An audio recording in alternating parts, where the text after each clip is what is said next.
Hello, it's Wednesday night. Thank you for being here for Insane Friends. We're here every Wednesday night at 7:30. Hi, I'm lost. Let me find my. She's hunting for her page to be the moderator. I'm Victor Sane. This is Carol Sane. They know who we are. We have a special guest here, FAB Automotive Detailing. It's going to be our guest tonight on Insane Friends. We'd like to thank some of our former friends. Camaro Time is the first in the chat. Go figure. All right. Good to see you, Camaro Time. And we have Matthew Maldonado. What's up? Welcome back, Matthew. Good to see you again. Great to see you guys. Camaro Time was our first guest on Insane Friends quite a while back now. We also had Gregory Salvatore and a whole lot of other great guests. We've been wanting to have FAB Automotive Detailing on here for quite a while. He's got some great videos on his channel. And a lot of great advice on how to clean up your cars. Hints and help. Oh, we need all the help we can get cleaning our stuff. We got too much to clean. But he's here now. He's going to help us all out. Yeah. How are you doing? Good. How about you? I'm doing great. Would you like to introduce yourself to the audience? My name is Brian, and I have a FAB Automotive Detailing channel. On the detailing channel, I'm a weekend warrior. I'm a mechanic full-time, and I just do detailing for fun to make a little extra cash, and I thought maybe start making videos and showing how I do some of my detailing. Okay. That is great. What kind of mechanicing do you do during the day? Are you general mechanic or undercar mechanic? Do you specialize in brakes or engines or whatever? General mechanic. The only thing we don't do is transmission work. Got a lot of friends that are like that. And I was like that before I started doing transmission work. Until I started doing transmission work, I avoided it like the plague. And I would recommend the same thing for everybody else. If you're not going to go in there 100% both feet and take the time to go to seminars every year, preferably every 6 months nowadays, and keep up to date with the latest technology, then you can destroy more than you fix. Yeah, it's a very complicated part of the car. The most I do is we drop the pan and service, filter, and that's about it when it comes to transmissions. Right. Well, the game's changed a lot. Yeah, and it changes every year. It's just constantly changing. The transmission industry is. And where most of the automotive industry is anyway, but the transmission is kind of like the brain surgery of the automotive repair industry. Yeah, it's also heyday is come and gone. So it'd be a huge investment in technology and knowledge for something that is actually an industry in decline. Yeah, and then when they went into these CVT, constant velocity transmissions, a lot of shops don't even want to service them. Yeah, a lot of them don't. And a lot of the specialized transmission shops don't want to build them. The parts availability is still not very good. I still run a parts company that specializes in selling transmission parts, and CVT parts are one of the hardest things and the highest demand and the lowest supply. Yeah. Plus I hear horror stories all the time about people doing all the same really good proven habits with those units as they did with the other units and still have trouble, a higher rate of trouble than most other units. And that what parts you can get are prohibitively expensive. And so is the fluid. Yep. And at some point, a lot of these vehicles, like the electric vehicles, just don't have transmissions, and they're not going to have transmissions. Yep. So, and the transmissions that are out there are more reliable than they have been. So if you don't have a high failure rate, you're not going to have a high amount of traffic through your shop if you're doing nothing but transmissions. And oh yeah, definitely. So, like I said, the heyday of the transmission thing is come and gone, like the heyday of the engine building came and went. Yeah. Well, I started out working on nothing but foreign cars at the first shop I worked at. And I worked there for about 8 years. And then now I've been where I'm at now for about 6. And all we work on is domestic, GM, Dodge, and Ford, it seems like. So it's a whole different ball game for me when I first came to this shop. Absolutely. It's a whole bunch more reinvestment in tools and stuff, I imagine, as well. Yeah, definitely. Yeah, I saw a meme yesterday where a guy had a picture of a Snap-on truck and it had the hood up. It said the Snap-on truck was broke down near my shop. So went over to the guy and asked him if he needed help. And when he said yes, I told him it'd be $50 a week for 2 years and I'd fix his truck. That sounds about right. So it fell short for me because I was about $50 to $150 a week for about half my life.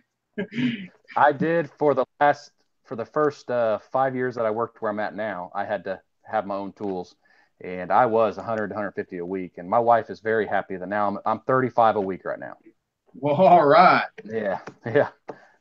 So you don't get very much for 35 a week. Well, he's been investing for a while. Yeah, I've got a really good Snap-on rep that he's really good with. I'll buy a tool and say, hey, can we keep this price? And he's like, yeah, you pay me every week, no problem. So that's how I do it. Because I just bought a scanner too. And they're not cheap. No, especially not the Snap-on ones. Yep. And I think my most expensive scanner was off the Mack truck. And it was a little over $7,000 with the accessories that I needed because of doing so many different types of vehicles. And it was transmission work. So at the time, I needed all that extra software and accessories and cables and everything in order to do not only so many vehicles, but do the transmission work as well to get into the, because at the time there's still, well, those vehicles still do have separate computers for the transmission than they do for the engine. And now many of those, the powertrain control module does it all. Oh yeah. So, but there was a transition period in there where you still had to have extra software in order to communicate with the transmission part of the computer. You couldn't get a certain amount of data if you just had the minimum software. All you could see was the engine parameters. Oh yeah, and there's a big difference between a scanner and a diagnostic machine. Basically, is what I'm trying to say. You're true. That's true. You can go to AutoZone and buy a scanner for what, $40, and everybody thinks when they buy their scanner they come to us and say, hey, here's the code, here's what's wrong. No, most likely that's not what's wrong every time. And so yeah, my scanner, I paid $2,500 for it as used, but it's a $10,000 scanner when it was brand new, and you have to have it to be in this field. I mean, you just have to, and that's probably why it costs so much, because they know you have to have it. Yeah, and there's so much proprietary information involved in that too. Oh yeah. And so anybody making those scanners not only have to physically invest in the scanners and every other expense that every business would have has to be included in the price, but they also have to pay royalties to some or a lot, and in some cases many different car manufacturers in order to utilize a lot of their proprietary software. I have one thing to say, and you guys think we're bad when we spend $100 on a purse. But is that purse making you money? That purse makes me a lot of money, because that's where I carry my money when I go to work and I make the money. Well, I think it's bad not to get stuck on scanners, and you're going to know exactly what I'm talking about. You spend all that money on a scanner, and then every year it's $1,200 to update it if you want to update it. That should be included in the price when you're paying the price of a car, basically, for a scanner. That's always bugged me when it comes to scanners. Yeah, and my scanner, I spent more money on that at the time when I bought that scanner than I ever had on a car, because I always bought the cars and fixed them up. Well, that I had on the purchase price of a car, because I have spent tons of money on cars, way more than that on a car during its lifetime while I was restoring it. Ooh, Night Shame's here. Well, hello, Night Shame, and we should shout out whoever else is here. Can you see that? I don't have Matthew Maldonado and Camaro time. And Night Shame. And Night Shame. Great to have y'all here. Camaro time. So tell us a bit about your channel. Huh? I said Camaro times is how I found your channel. That is great. He's awesome, isn't he? Yeah, he is. He really is. He's got some awesome stuff on his channel too. And here lately, he's had a lot of good cruise-ins and car shows from up there in North Carolina. Oh, yeah. That we wouldn't have been able to see if he hadn't filmed them and put them up there on his channel so we could. And including what was it lately? The that big it was a cruise-in. Well, the thing that went through Chattanooga that we miss almost every year. My coffee's wearing off. I get cut off at 6 o'clock, and I can't have caffeine after 6, and then my brain starts dying out. Yeah, the if power he has tour. caffeine after 6, I am up all night. No, man. I have to have caffeine. I live on it. I do too, but I can't have it after 6, or then I have insomnia most of the night. Well, sometimes I have it anyway. Yeah, but it really reduces the instances of insomnia. If I had cut off chocolate and caffeine right at 6 o'clock, but especially if you're working in a shop, you got to have something to you got to keep that energy and you got to keep going and going and going and going. Yep. It takes a lot out of you. Some days it's not easy. Well, what would you say your greatest tip is for detailing? Clean your car. Well, yeah, that's obvious. But how do you get into the nitty and the gritty without getting gritty?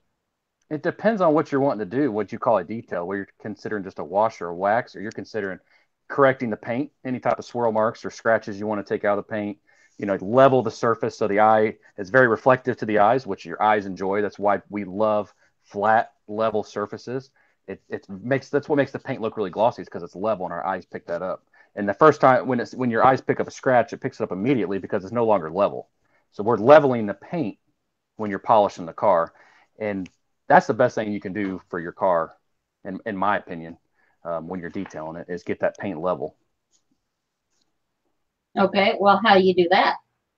You got to have a polisher, or a dual action polisher, or whatever you want to call it. I use Griot's Garage Products is what I use. I've been using them for about 7 years now, 6 or 7 years, and I love their products. I have an 8mm throw polisher, which throw is your polisher's spinning, but at the same time it's moving like this. Yeah. So I have on an 8mm throw, and I also have a big 21mm throw. And when you're first starting out, you don't need a big expensive polisher. Just learn how to do it on the paint. That's the biggest thing when you're first starting out. But you got to have a polisher. You got to have the correcting compounds, whatever you're using. Like I said, I use Griot's. They have really, really good correcting creams. And just take your time. Sit on the paint and just take your time. Okay. And let's say I have a big show coming up, and I have my mop ready. And for some reason, there's this one spot that looks dead in the paint. What do I do? Well, it depends on what it is. Oxidation, I mean, depends on what it is. You tackle everything a little different, every scenario different. But if it's let's just say oxidation, where the paint just looks kind of faded, you're going to have to get in there. You're going to have to polish it out with a polisher. Like I said, take your time, move your arms slowly and get that out. And then you're going to have to put a wax over it, because a lot of people, big misconception, people think polish has wax in it. Polish does not have a wax in it. You have to put a wax on after you polish every single time. Okay. And what is your favorite product for polishing chrome, like chrome on a Harley Davidson? Well, to be honest with you, I still use the same correcting creams. That's what I use, polishing creams. And I use a little 3-inch polisher that's, pretty small. And I have a 2-inch conversion on it where I can get in really tight spaces. Yeah. And I use correcting cream, fast correcting cream. This is all Griot's Garage stuff. And do it the exact same way that I clean the paint. Exact same way. Okay, right there in the jugs. What drives me crazy is I can get to some parts on the motorcycle. I'm talking about, Well, are you talking about the fins on the fins jugs? on the jugs. Okay. And it drives me insane because I can't get in there good enough. What tool should I use to get in there? Are you talking about? I'm not familiar with what you're considering jugs. I'm sorry. Okay. I don't do much motorcycle stuff.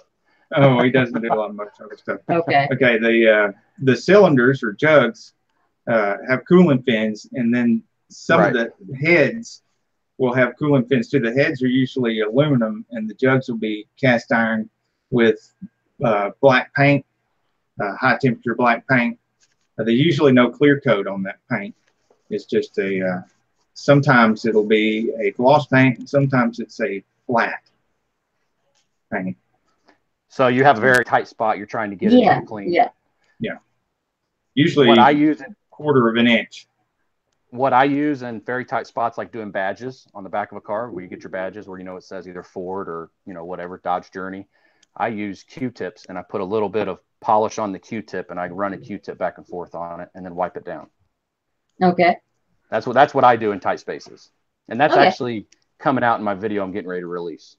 Oh, okay. That's good. That's a good tip right there. So we've got a video to look forward to that'll cover some of that. That's good. Because for years and years I would polish a car and it'd look awesome, and then those badges looked awful, and I never really knew what to do. I tried to run the machine over it, and it just looked oxidized and faded. And one day, just light bulb turned on, and I went upstairs and grabbed some Q-tips and just worked it in there, and that's the best way I found to clean badges. So I put that in a video, and like I said, a video just came out at 6 o'clock tonight, so that video should be coming out Friday, I think, if I get it edited. Okay. Can you tell me what products you used on that cute little Hello Kitty car? Griot's Garage products, of course. Yeah. And let's see, what did we use on that? I think we used Complete Compound, which is it's a mild polish, and then we used 3-in-1 liquid wax is what we used on it, and then we used Griot's Garage Tire Shine for the trim and for the tires, and trying to remember, it's been a while since I videoed that, what else we used on that, but she loved it. She absolutely loved doing that. She was awesome. And she tells people about it. If a 4-year-old can detail her car, I'm sure I can detail mine. The amazing part is she actually did a little bit of correction on the paint. I had to get her to keep the pad straight. That's the main thing when you're using a polisher, is keep the pad level. You can't go at an angle with it. And she actually did a little bit of correction. I was really surprised by that. And she loved doing it. Like I said, she tells people, me and my daddy detailed my car. That's what she tells me. Oh, sorry. But she was adorable. And I love how you showed us that the water beads. Yeah. That was great. Yeah. It did, and it still does, because she has driven it in the rain a couple times, and it has beaded up still. Oh, wow. That is awesome. So that's a wonderful product then. Oh, yeah. I recommend Griot's Garage products to anybody. I don't work for Griot's Garage. Everybody thinks that they're paying me on all these videos. I buy it all with my own money. I've spent a lot of money on detailing products. Well, have you been able to set up with any kind of affiliate account with them? No, I haven't, because I don't have a business license, which is what they want, your business license number and everything, to get 20%. I think it's 20 or 25% if I do that. I'm not doing this as a business. Eventually, I hope I can. That's the goal, at least. But right now, I haven't set up anything with them. You're what, a few hundred supporters now? 3 something. Yeah. And I just started making videos in January, the end of January, actually. So about 5 months or so. Oh, we have a few shout outs. I'm sorry. Oh, where'd it go? Where'd it go? I am so sorry. I have been neglectful. Let me change my page here, see if I can see.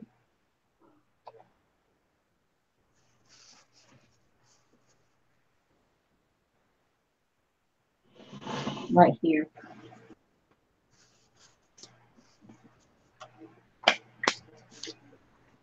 Daniel And I don't have glasses on. Daniel Valier. Hello. How are you doing? And Johnny Pro is here. Nathan Likes Drums has showed up. And Camaro Time is still here. He's been putting up with us for a long time. Night Shame. Matthew Maldonado.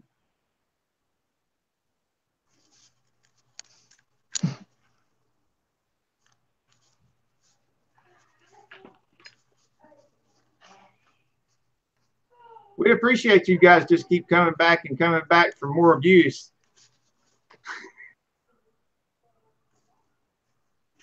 Okay, I think you're gonna have to turn your sound off, sweetheart. Is my sound on? Yes. Is that what it was? That's what it is. That's why we're getting we're hearing your voice. Okay. Okay. That's better. Do you hear us better, people? Okay, while we're talking to Brian here, if anybody has any questions for Brian, put it in the chat and we'll see if we can't get him to answer a few. I mean, we all have cars that have a problem. Yeah, one everybody problem here or is another, and this is your opportunity, people. Yep. Okay, now, Brian, are there any, we talked about a little bit of the future videos that you've got coming up that are going to help with the detailing and stuff. And we talked about one of the past videos that you've got, which happens to be Carol's personal favorite and one of my favorites too.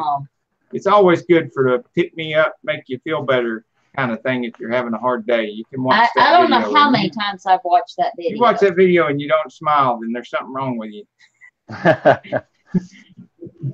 But yeah, can you tell us about some of your other previous videos that you have? Well, Maritime has a great question for you. What has made you get into detailing? Well, let's see. I started detailing my cars the day I got my license. I'm one of those people. My kids probably hate me. They don't say it, but when they get in the family car, they have to make sure to not step on the door sills and all that stuff. But that's another story for another day. But I don't know. Just always. I guess no McDonald's in the car? No. Not at all. Not. In fact, my wife calls me crazy because we have floor mats for winter. We have a 2017 Dodge Journey we bought brand new, and they're made for winter. So the floor mats don't get dirty. So I'm just one of those type of people. But I love making cars shine. I don't know what it is. And sometimes I hate it about myself because when I'm tired and I get home from work and my car is dirty, I really don't feel like washing it a lot of times, but I still do. And I got into detailing by doing it myself, and people saw my cars and said, wow, what do you do? And so I told them what I did, and people started bringing their cars to me. So I started detailing them, and then they would refer friends to me. And I stay busy every weekend from basically March until October. Every Saturday and Sunday, I do details. Wow. Yeah. Wow. Just for extra cash we use for vacations and stuff like that. Mm-hmm. And what's been your most difficult project? Well, the most difficult one is probably the one I just had a video come out on was an RV. And okay. I've never done an RV. I've never done anything that big before. And that was that was difficult. And plus I happened to pick the hottest weekend we've had in a while to do it. And getting on top of it and polishing and waxing the top of it.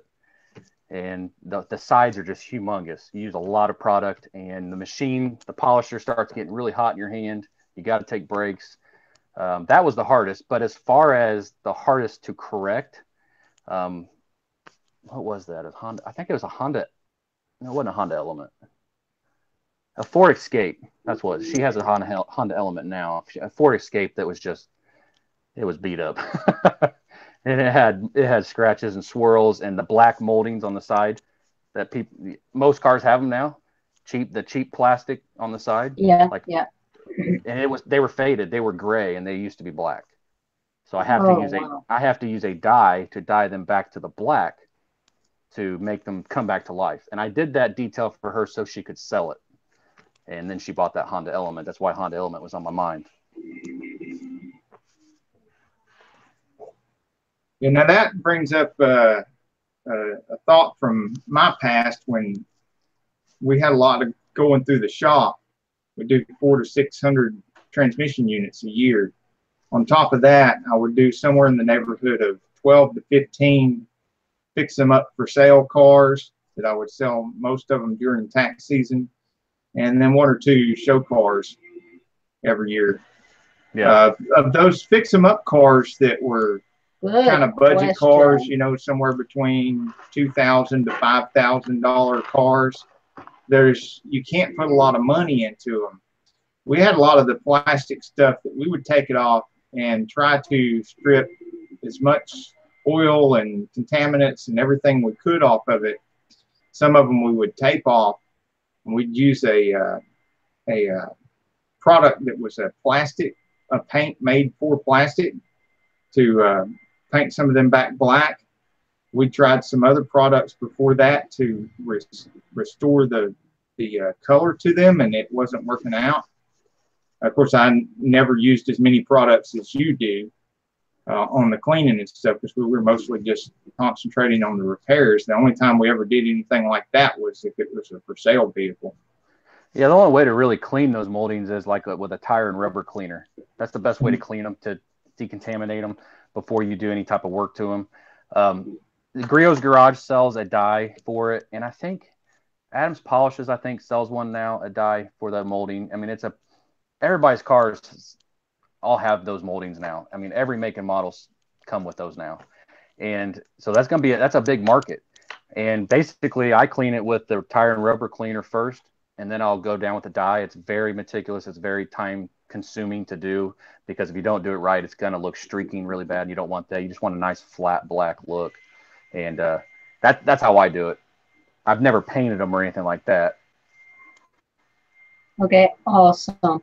We do have a wonderful question. Johnny Pro says if he had $300 and no supplies or equipment, what should he get to detail?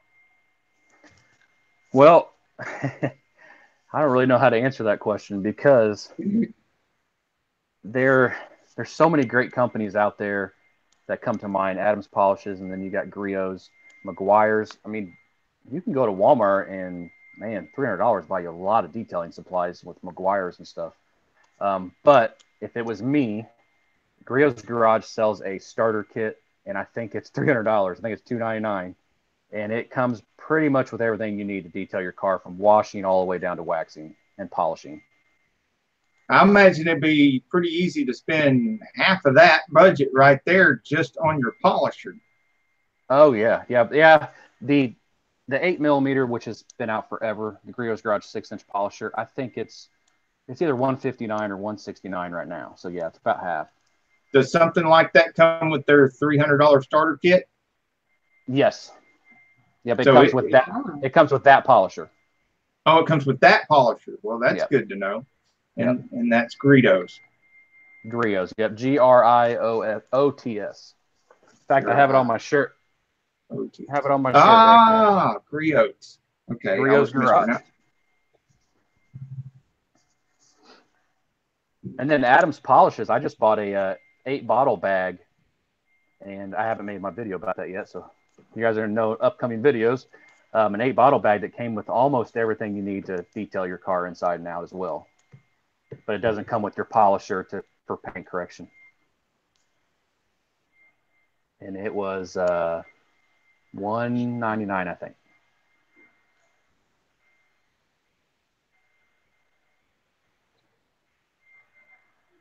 Detailing is kind of like being a mechanic. It's not cheap to get into, because if you want to do something right, you spend the money the first time right, versus buying cheap and then you end up buying more expensive stuff later on.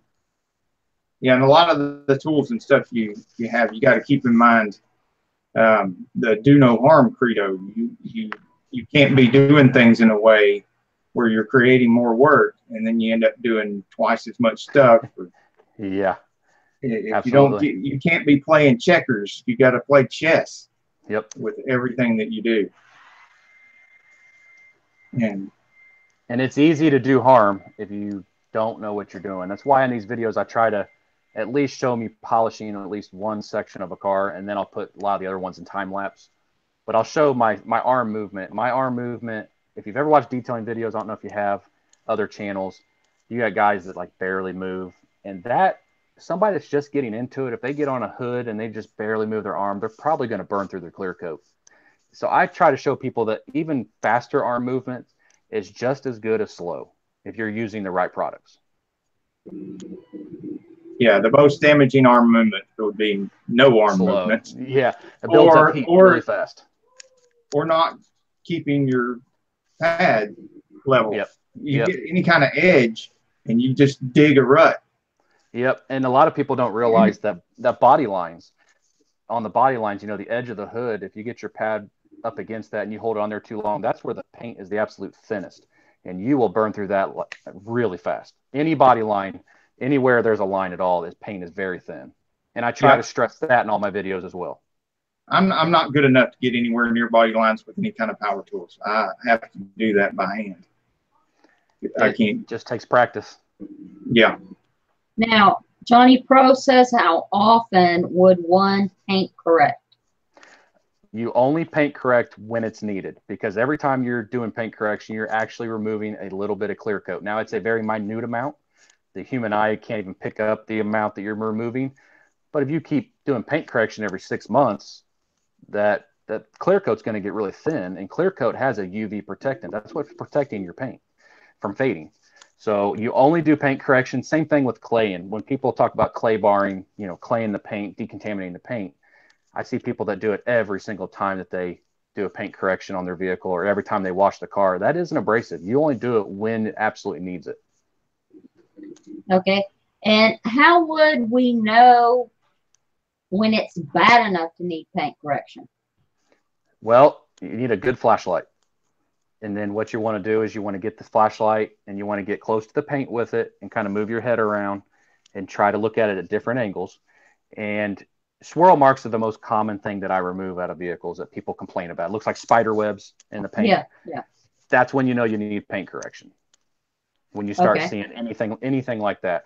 And you only want to correct where the bad spots are. Now, if you go through a car wash, you're going to have 100% bad spots on the car. But if you have just a few swirls here and there, just correct where you need the correction. There's no point in doing the whole vehicle at all. Yeah, unless, like you said, it's been through automatic car washes. Yeah. Then the whole thing's going to have to be done. Yep.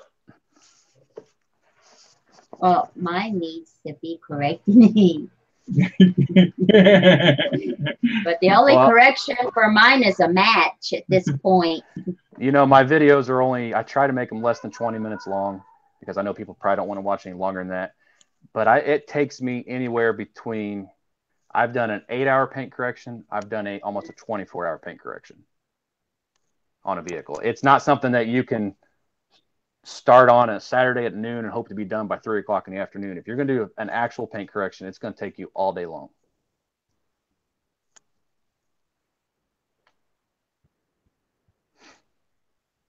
Oh, Camaro Time wants to know about the plastic bag trick on the clay bar. Okay, so this is how you find out if your paint is contaminated. You take a Ziploc bag and you put it on your hand and you just rub it across your paint. It's not going to scratch it. And if it feels rough or like sandpaper, I've had cars that literally felt like 180 grit sandpaper with a Ziploc bag on it. Then you know you need paint correction, or not paint correction, listen to me, that you need to clay the paint, decontaminate the paint. And then once you use the clay bar and you decontaminate it, take the bag back over and just make sure it's smooth. And you will feel, it's amazing. If you've never put a Ziploc bag in your hand and went out and felt the paint of your vehicle, you'd be amazed at what it feels like. It doesn't look like it's bad, but it is. It's contaminated with brake dust, rail dust, iron and fallout, all kinds of stuff that gets kicked up off the road when you're driving on a wet road. And you need to get that stuff off to decontaminate the paint. You need to get all that stuff off of there before you go and wax, because if it's contaminated, the wax has a very hard time to adhering the paint if it's got a bunch of contamination on it. So you want to make it as clean as possible, kind of like cleaning a cylinder head on a car. When you take the cylinder head off, you don't leave the surface dirty, you clean it so it'll adhere to the cylinder head and the block. Same concept. Well, that's Yeah, awesome. plus contaminants, especially if they're abrasive, and you start putting any product or doing anything to the paint while the contaminants there, you could be pushing those around and creating more scratches. Yep, and you pick it up in your pad. If it does pick up in your pad, and then you don't use the pad just one time and then go to another pad, you might use it on a hood, a fender, and a door. And now you're picking some of that stuff up, and you do have a chance of scratching the car as you go around your car with that pad. Something I worry about that you may have some tips about before you even get to the point where you're using clay bar and stuff is I run into this with some of my cars. Even with the covers on them and they're indoors and everything, they get stored for long periods of time. A lot of times I'll take the covers off, and sometimes I've got layers of covers, and I take the covers off, and there is still all kinds of contaminants and stuff that make their way through those covers, and it's on the paint. And I'm sitting there just really hesitant to touch it with anything to get that off. You know, soap and water, no matter how clean your rag is, if it's a brand new microfiber cloth and it's clean, the moment you touch that nasty car with it and start moving it around, it's got contaminants in it that you just got off of that paint. So what's the best way to get the most contaminants off of there without pushing them around on the paint? Are you talking about like a very, very dusty car from City? Is that what you're talking about as far as contaminants? Yeah. Most places, Adams Polishes, Griot's Garage, they make detail sprays, and these detail sprays, at least Griot's Garage detail sprays, are very high, have high lubricants in it. Doesn't allow to scratch the paint. It keeps the surface lubricated as you're moving your microfiber towel. And then I'm gonna have to back up the show. As you're wiping with the microfiber towel, so you spray it on the panel. As you're wiping, just as you're about ready to pull it off, you kind of turn your hand and lift it away.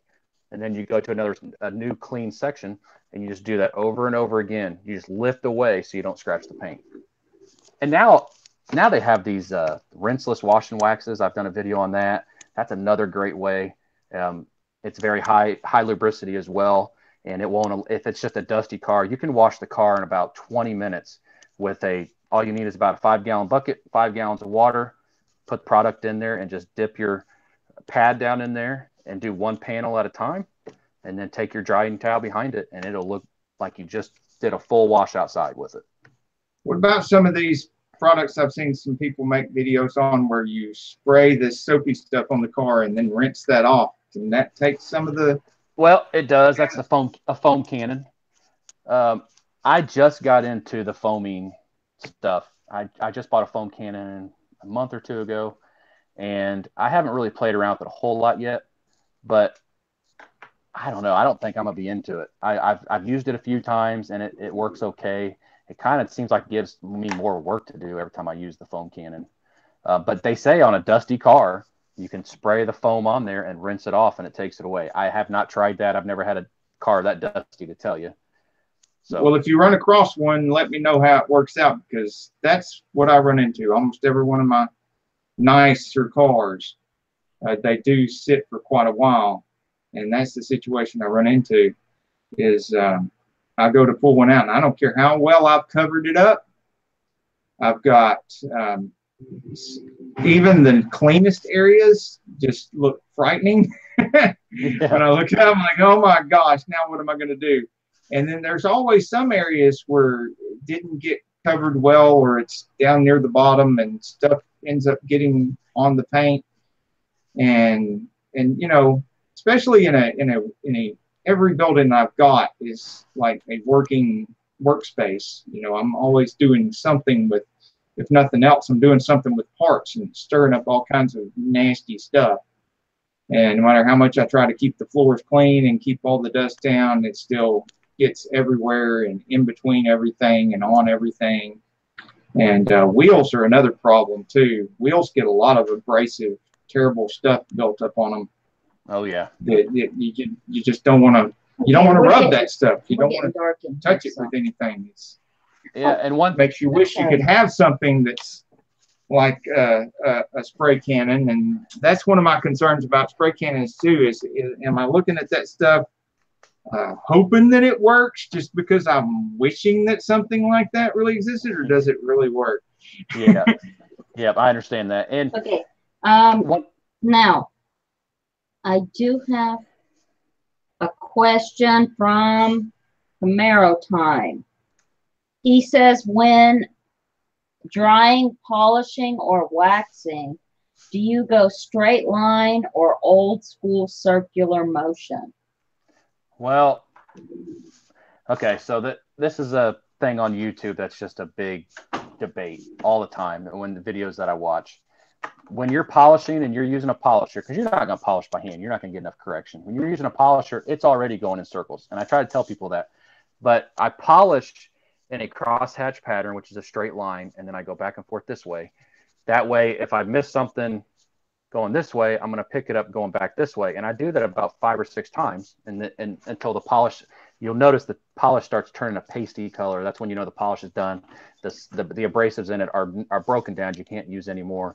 And you wipe it off. Now, when waxing, if you're using a typical, just a carnauba wax and just a regular waxing pad, it's not abrasive. You can do circles all day long if you want. But the reason that you don't do circles when waxing the old Mr. Miyagi way is when you do circles, when you come back around, you know, you're doing these circles all around, you can actually miss several spots. When you're going side to side, side to side, up and down, up and down, up and down, you're covering all the tracks that you may have missed. You know, just same thing as polishing. But if you're using a cleaner wax, it has abrasives in it, so you don't want to do swirls or circles if you are using a cleaner wax because there are abrasives in it, and it can cause swirl marks. Very good, very good. Hello, Z Outlaw SS. Welcome to the chat. It's good to see you. Hey, Z Outlaw SS is here. Now, he's a big Adams guy. We also want to know, do you wash your new towels or rags before you use them? Yes. And you want to wash all your microfibers need to be washed with microfibers. Don't put them in with a bath towel or any type of clothing because you will get lint stuck in it and it'll smear every time you use it if you do that. But yes, every time I get new towels, I wash them twice before I use them. Okay. Good to know. Good to know. And you want a clear detergent with no fabric softener. Okay. So that's about it, really, when it comes to cleaning your towels. And low or no heat setting on your dryer. Well, fantastic. That gave me some good tips. Well, now the heat actually makes the microfibers curl in, and at that point, they won't pick anything up. Wow. Oh, so that's why my microfiber don't work anymore. Yeah, it sure is. Wow. Because it's been heated in the dryer. Okay. Air drying is the best for microfibers. Cool. Now, Z Outlaw says that detail spray is the boss. Is that true?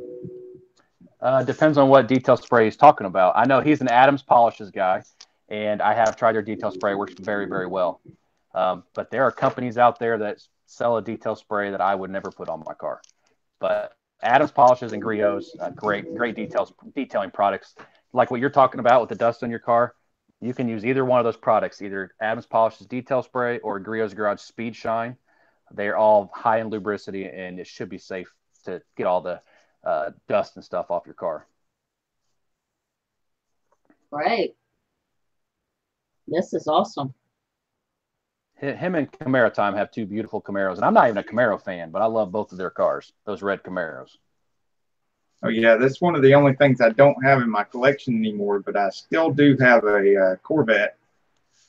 But my last Camaro was 86 T-Tops V6 car. And that thing got nearly 30 miles per gallon. Wow. You won't see that anymore. No. And gas was what? 79, 80 cents a gallon then too? It had just been, it was a and we were saying at that point, we were saying, oh my God, gas is expensive. Yeah. It's all going up. Everything's going up. My grandpa said he'd never drive again if gas went over $1, and he's still driving. Yeah. Yeah, it beats the alternative.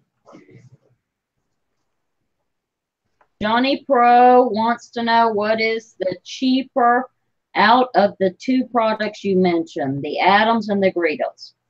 Actually, Adams is, I think, a little bit more than Griot's. It's kind of, they sell basically the same products. Adams sells a lot more products than Griot's Garage does. Griot's Garage is kind of an old school brand that a lot of people have never even heard of or used. But Griot's Garage is a little bit cheaper on most of their products. Well, that's good. Okay, Z Outlaw SS has a question about, he says, I got a good question. What the heck do I use on vinyl wrap to get water spots off? It rained one day at work, then got hot, and water spots won't come off the hood.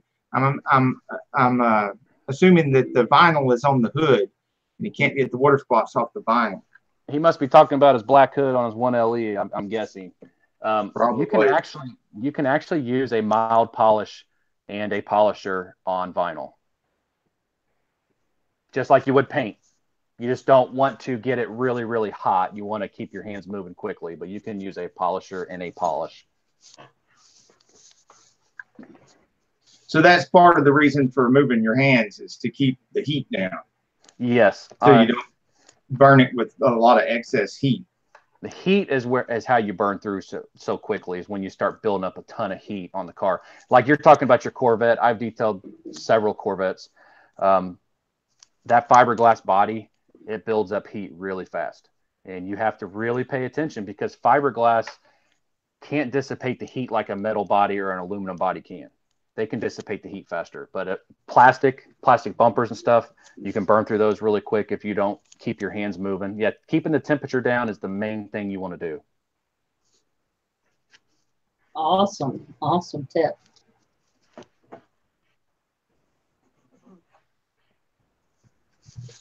Yeah, and Maritime says depends on product, JP. For me, I because think I'm right there next to him every time he wants to clean up a car or something. So all these tips, I think it's going to be more work for me. Yeah. Yeah, I think what Camaro Tom's talking about is as far as the cost of the products, it probably depends upon which product it is, which one's going to be cheaper, whether it's Adams or Griot's. Am I saying that right? No, it's Griot's. Griot's. Yep. So the T is silent, or does it have a T in it? Okay. Yes, it has a T. Silent T. They are actually made right here, about 30 minutes from me, right here in Indiana. All their products are made. Okay. We've got quite a few viewers in Indiana. Shout out to Indiana. Oh, yeah. Ooh, Indianapolis. I live just outside of Indianapolis. Yeah, there seems to be a lot of good car places to go in Indianapolis as well. Well, this is the racing capital of the world. Well, I don't know about that. Camaro time. We got some good racing in Atlanta now. Well, we have the Indianapolis Motor Speedway. Yeah, and then there's the Atlanta Motor Speedway. Yeah. And then there's one down in Florida. We ain't going to talk about that. It's too hot down there. Yeah. Well, the Indy 500 this year was really hot. It was the hottest one in history, and it was so hot out there in those stands. But it's worth it every year to go. It's just, if you've never experienced the Indy 500 in person, it's amazing. You don't want to go to Daytona. No. I would like to experience it at least once. My boss goes every year. That's his week of vacation. Hydrate, and hydrate. Yep. He said this year wasn't too bad. Camaro Time should know about some really good racing, because they have some really good racetracks over there in North Carolina. Yeah, I'd like to go to Charlotte. At least, me too. You took the words right out of my mouth. I'd really like to go to Charlotte sometime, and especially when they're having one of their really big events. And Camaro Time got some footage of one of those events recently that I was hoping to go to, but I didn't get to. But I at least got to go there vicariously through his videos. Oh yeah. Charlotte Motor Speedway. That's one of the great things about being you know, having and building this car community and being active in this car community and all the other car communities like the Mopar community and the Camaro community and the Mustang community is we have access to all these pages that everybody's putting on their car events and the cars in their area, and you know, just sometimes just videos of some cool looking car that you saw in a parking lot somewhere can be really good to put on the page, and then everybody gets we have to a share lot it. of random interesting vehicles. Yeah, we've done quite a few, and we've actually got a backlog of some of them because I was thinking if I ever get a chance in between all the other videos, or like maybe in the wintertime when when there's not a lot of shows going on and stuff like that, I could always make a video of some of the random interesting vehicles that we've seen around town to share with people, because it's kind of a weird place in Dalton between Chattanooga and Atlanta. Most of the smaller towns don't have a lot of interesting vehicles like Atlanta does or Chattanooga does, but Dalton is one of the exceptions. There's quite a bit of money going through these carpet mills, and so there's a large car community here that can afford higher end cars and can afford to mod their cars. So there's some really good stuff just randomly driving around town and parked in parking lots. You know, that's the reason I made the Indianapolis Motor Speedway, the Indy 500 video this year. I've never videotaped it, and I wasn't planning on it. And I thought, you know, there's a lot of people, at least on my channel, that probably never been to Indianapolis 500. Like Camaro time, he was talking about he'd love to get up here. So I did a video from my seat, the experience in turn one. I didn't film the whole race. I just filmed most of the restarts and the end of the race. And I've had a lot of views on that, and people absolutely thank you so much for sharing that video. And that's the reason I did that. A lot of the race, I stood behind my camera and didn't get to watch a lot of the race, but people really enjoyed that video, and that's the reason I made that video. Absolutely. You know, there's a lot of guys in this community that are doing the same thing, and so you know, it's really good to be able to share that way. Oh yeah. Okay, can you read Johnny Crow's comment? Johnny Pro says, Fab, I need you to detail my car in 2025. Why so far out? Yeah. Why are you waiting so long? I'm hoping that I'm owning a business and having other people do the detailing by then. It's the way to go, man. I'm telling you. Yeah. Done that. So, you know, that brings it on its own problems. Now, Camaro time had made a comment to me back when we were talking about me helping cleaning and all those projects. Got to keep the Mustang clean, Carol. Yes. I don't even get to touch the Mustang. You would if you were cleaning it. Yeah. Gives you some products and set you loose on it. I tell you, I'm going to lick it one of these days. I'm going to lick it from one end to the other to see how much he has a heart attack. Oh, man. I just, I have this thing about handle and stuff being on the paint. I don't care about this other daily driver cars, but, you know, for the Mach 1 and the Jaguar, I don't even care that much about the Corvette, because, you know, I might decide I want to repaint the Corvette some other color or do something different with the metal flake or something like that. But right. I plan on the paint being there on the Mach 1 for a very long time. I was really pleased with that paint job. I restored that car like 3 times before I was happy with it. And what? Go ahead. What kind of wax do you use on it? I've been using. It's been a while. It is the Maguire's. It is the Maguire's, because I was getting in the large containers, because I was taking it to World of Wheels a lot, and I was using a polishing compound from them, and then they're waxed as a set. And so I would use that mild polishing compound and then put the wax on and then take it to the show. So you're talking about the Detailer series, I think is what they call it, McGuire Detailers. Yeah, I think it does say Detailer something on it. Yeah, yeah. I've never used that. I can tell you a wax that I would recommend to anybody, and it's easy to put on, it's easy to take off, and it lasts you about a year, and it just makes your paint look wet all the time. It's Griot's Garage Liquid Gloss Poly Wax. That stuff is amazing, and you would love it. So it's easy to use. Oh, it's so simple, and when you take it off, it just comes off with one swipe for the most, I mean, almost every time, one swipe. As long as you let it cure, it takes 15, 20 minutes to cure, and it's a man-made sealant. That's why you can get about a year out of it. And it makes the paint look wet when it's done. It's an amazing, in fact, the video that I've got coming out, I don't know what day it'll be now, probably Sunday. That's the final video of the series I'm doing. I use that wax in that video and show how to use it. And so I didn't need to work out in the gym to get these things for that wax. Yeah. Well, shoot. Yeah, you need those for other things. Yeah, liquid gloss poly wax. Liquid gloss poly wax. Yep.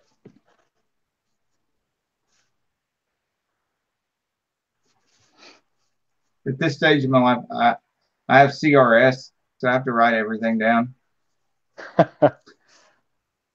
I'm that way now.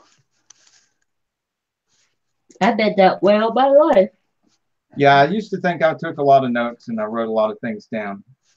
And people would kid me about it because I did a lot of notes and a lot of lists and a lot of SOPs and just like to do everything in a methodical, efficient manner. And but nothing like I do now. I mean, I literally have a Camaro Time says, do you like it better than Best of Show Wax? Actually, on my vehicles, I put the liquid gloss poly wax on first. I let it sit till the next morning, and then I put Best of Show paste wax on top of it. And that's the best bang. Right. But yes, as far as dependability, yes, I like the poly wax a lot better because Best of Show, you get 3-4 months out of, and I can get a year out of that poly wax. Wonderful to know. Now you got another tip. Ta-da! Well, we're learning a lot on this episode. See what?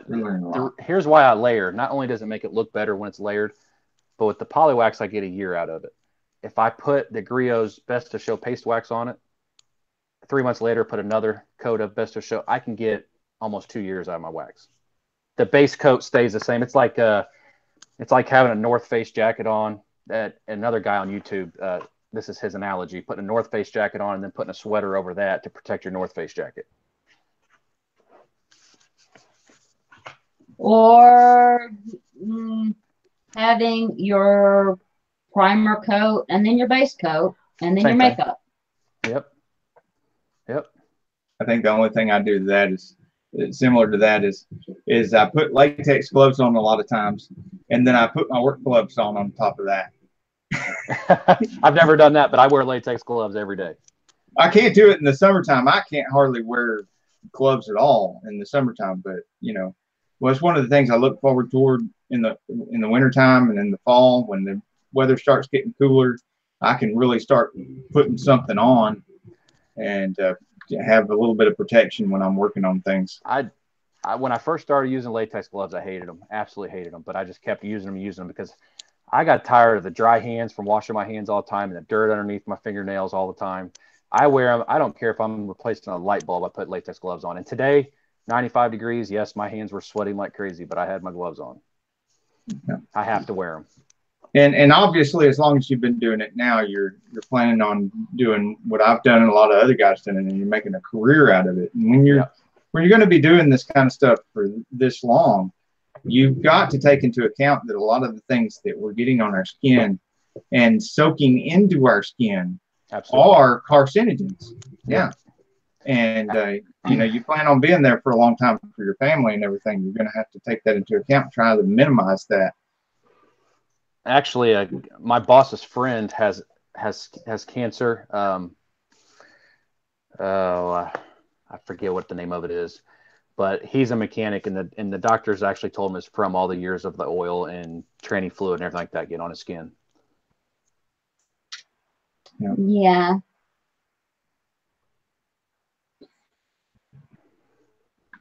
Yeah, that's why it's very noticeable when you see older mechanics in the shop. Everybody remembers it, and they know their name all over town. It's not because there's a lot of them; it's because it's so rare. Yeah, yeah. You know? Yeah, well, one of the best interior guys that I ever had, and I would sublet stuff to him. And as a matter of fact, the seats and the headliner in my V12 Jaguar, which was one of the last restorations I did with my kids, he did all that, and he died of cancer too. Wow. I would love to be able to learn how to do something like that. Interior stuff. A lot of this stuff is an art form. Yep.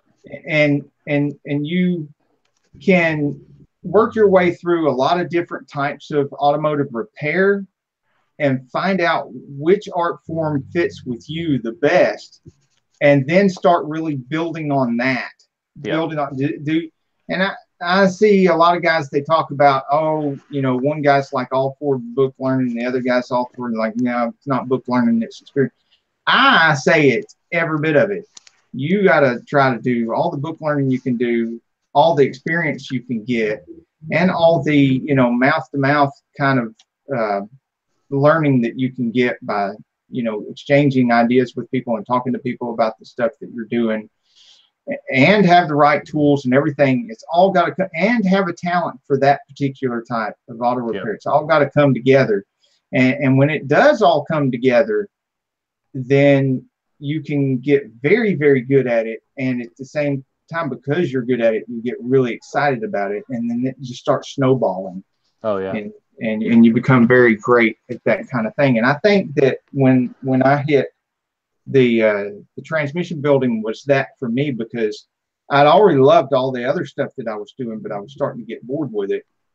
And when I built my first transmission and did it right and had good luck with it. I'm sorry, Camaro time, I fell in love with that. I am dead with all the studying and all the work. About this time every night, I am yawning my head off, and I'm sorry. Yeah, there's a lot going on right now with all the irons we have in the fire, and then her getting another license on top of it. For me, most of that stuff is already under my belt, but I am still doing a lot of the studying for the YouTube stuff, the channel stuff, and the affiliate marketing, and still to some degree with the parts company. And because I switched from selling parts a couple of years ago locally to shops and stuff to selling them on the internet. Okay. And so there's quite a bit of marketing involved in that as well, which has a little bit of crossover with marketing a YouTube channel and things like that. So some of that stuff does fit with the parts company as well, because some marketing is the same as across all kinds of different products. Yeah. But different platforms have different buttons to press that get you varying results. So now I was with him when he got his first certification. He got his first certification in brakes. And the day he got the certification in brakes, he told me, I am never going to work on a transmission.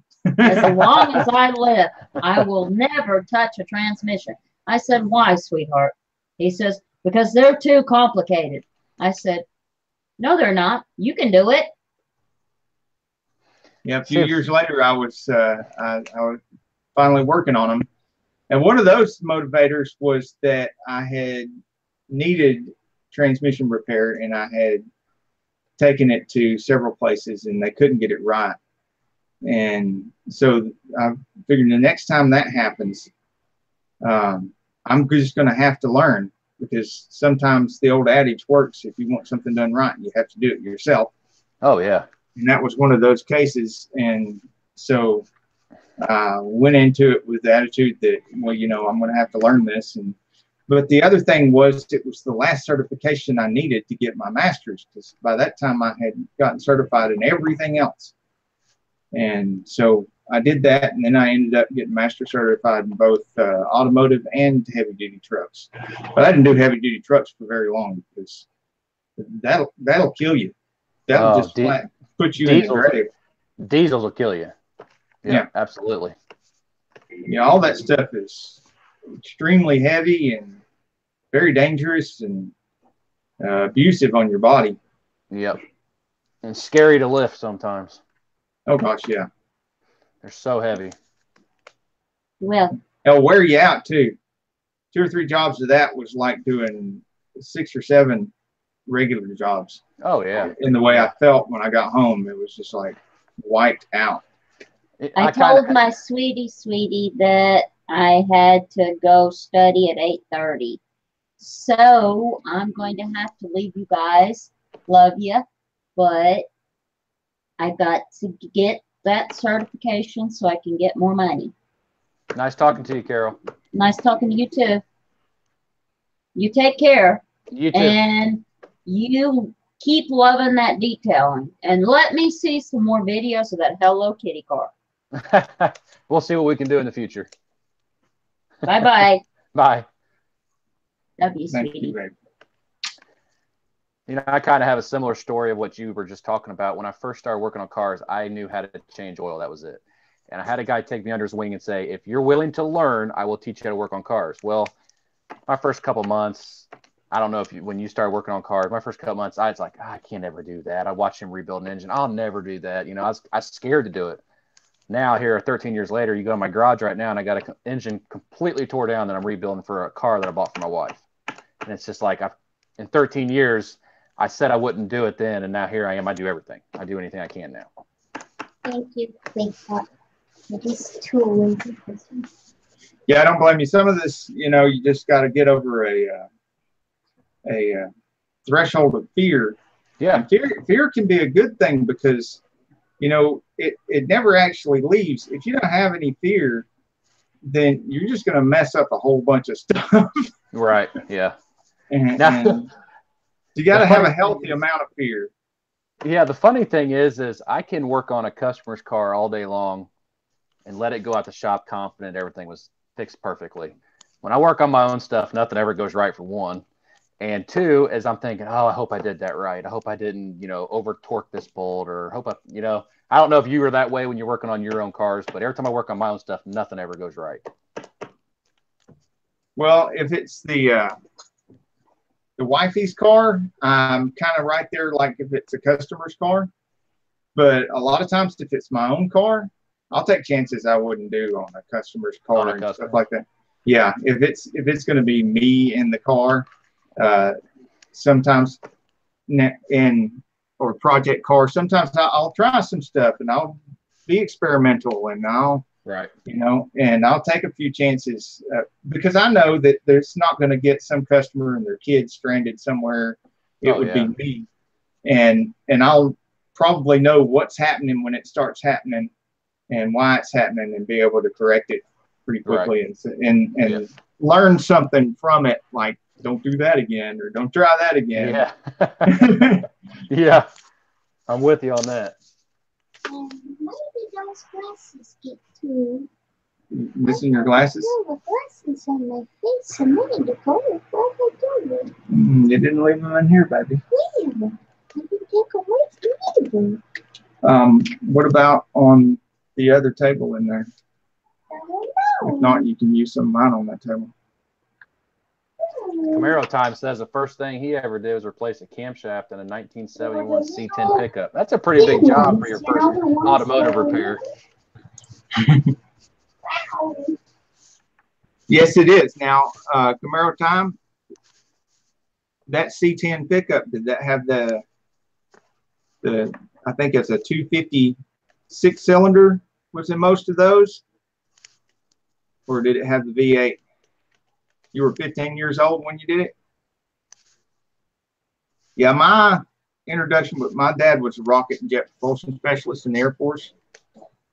And his toolbox was in the basement when we started civilian life, and which came later. And there were some years there that I was too young to remember, but make a long story short, I was under orders not to touch the toolbox or any of the tools in it, but he was not there, so I started taking a lot of stuff apart at a very young age. And then there were good times and there were bad times, and during the bad times I would go knock on doors looking for work.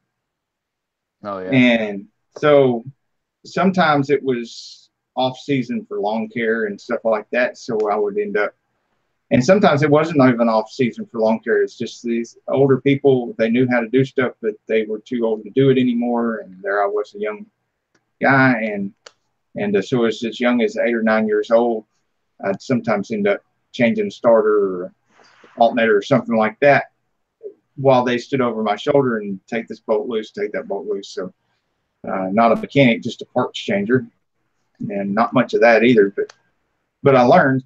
And yep. I think the first engine I put together that actually worked, and those were small engines, like long engines. Lawnmowers, yeah. Yeah. The well, I had done not just the lawnmowers, but some of the weed eaters and stuff like that. But it was a lawnmower engine that was the first one that I put together that I actually was able to get it running. And that was 12. And Ooh. then it went from there. But then I would go through some periods of time where I didn't do a lot of that work because my parents were doing well and I didn't need any money. And so I'd concentrate on schoolwork and stuff like that. And then times would get hard again, and I'd be like, look for work. Yeah. I never, my dad was a chemist, so he taught me how to change oil in my car, but that was about the only thing he ever really knew how to do. And still to this day, pretty much the only thing he knows how to do. He's a chemist for Dow Science here in Indianapolis. But when I first started working on cars, I didn't want to. My wife at the time, my girlfriend at the time, she was a manager of CarQuest. And she's done auto parts ever since I've known her. And she said, hey, a guy down the street's hiring. I was like, oh. I was working at a prison at the time. I was a correctional officer. I said, I'm not a mechanic. He said, he's willing to teach you. So I was like, I love cars. I mean, I love cleaning my cars. Maybe it'd be cool to know how to work on them. And the rest is history. I went there and he taught me how to do everything that I needed to do. And I'm very, very grateful for him. And I hated leaving him, but I had a great opportunity to work at a shop here that's 2 miles from my house versus I was driving an hour to an hour and a half one way every day to get there and on the way home. Now I'm 2 miles from home. I couldn't ask for a better shop than I'm working at now. Yeah. How old were you when you started working at that shop? 24. 24. Yeah. Yep. I was first shop job I had working for somebody else as an employee. I was 16, and between 16 and 19, I had this attitude problem, so I changed jobs a lot and stuff like that. Didn't we all have the attitude problem? But I had a real reckoning in my own head when we had our first child, Carol and I think I was 19 or 20 at the time. And so I decided I had to straighten myself out and really be way more responsible and study a lot harder and get a lot more certifications and stuff like that.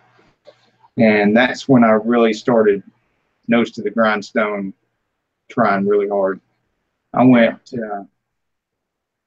from that, the next job I had was 5 years straight.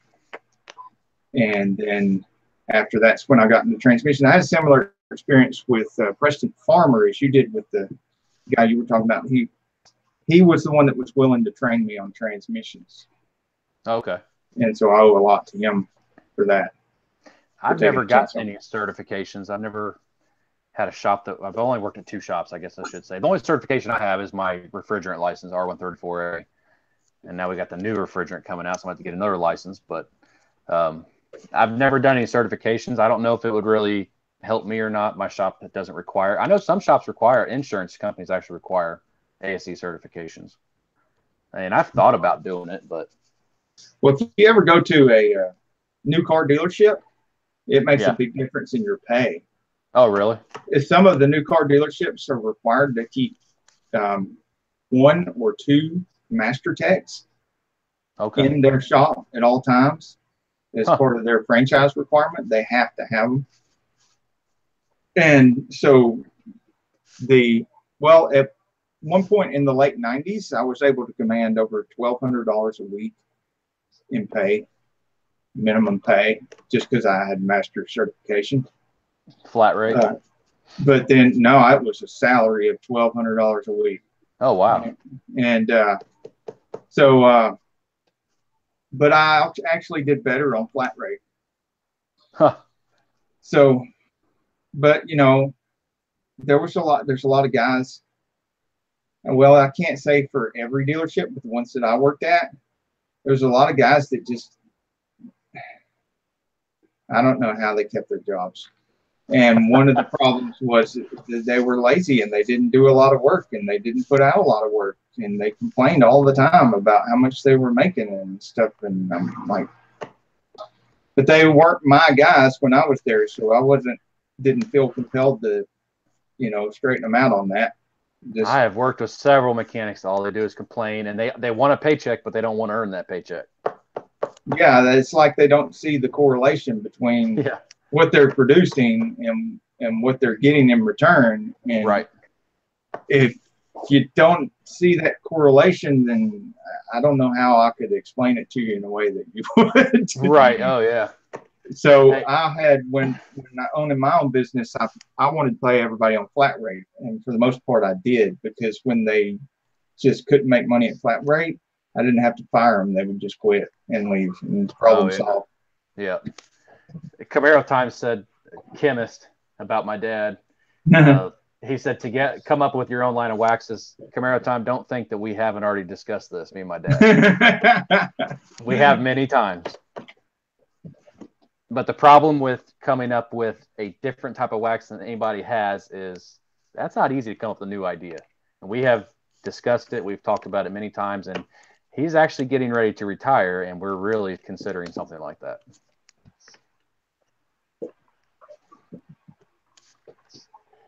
Yeah, I actually wasn't that good in chemistry. Oh, I was awful. And I was awful.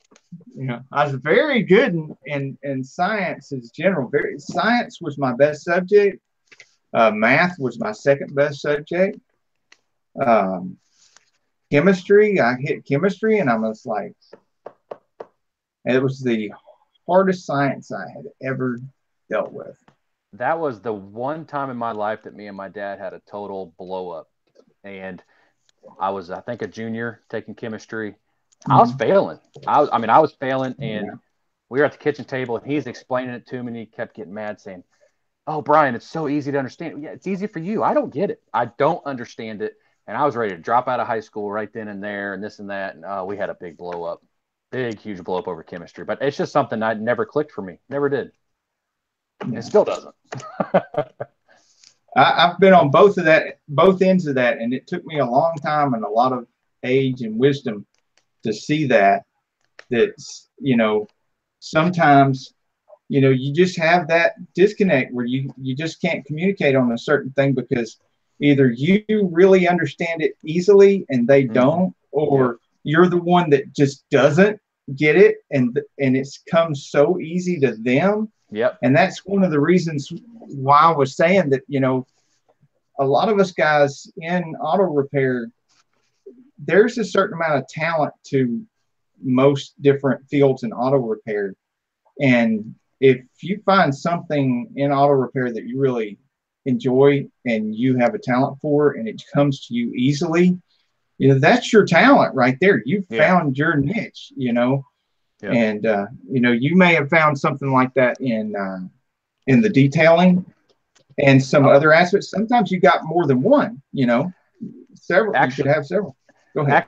Actually, I have, because when somebody calls me and wants me to detail the interior, I'm like, I I hate doing interiors. I love doing paint work. I love it. That's what I love to do when I detail. That's why there's not very many videos of me doing any interior detailing, because I hate doing it. And I really don't have any tips or tricks. I vacuum it, put some interior dressing, on everything. And that's about it when it comes to my cars. I love doing paint work, making paint look brand new. Yeah, you're exactly right. It is my niche. Yep.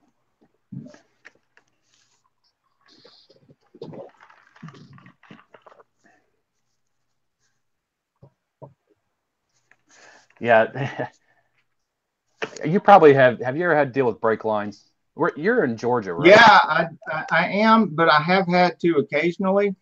And luckily, it's one of the motivators that kept me in the South was the few times that I've had to deal with rusty brake lines from cars from up north or out of Florida. And really don't like having to do that kind of stuff. But I've done it, and there's a right way to do it, and there's actually some ways that I've seen people do it that are downright illegal because it's brakes. Compression fittings are illegal. I know that. And we do them daily. We do them, and they are rusty. It's GM and it's Ford, and every now and then we get a Dodge. Now the newer ones, like 2012 or newer, they finally started coating the brake lines. They got smart. But I know Fords for the longest time would have all the front brake lines coated, but the back brake line wasn't. Well, guess which one that's the hardest to replace, because it's in between the gas tank and the frame. It ends up rusting through. I hate doing brake lines. It's part of my job. I do it anyways. I'm not a complainer. I do it. But I hate doing brake lines, and we do them almost daily. We did one on a Ford Taurus earlier today. Yeah. And it's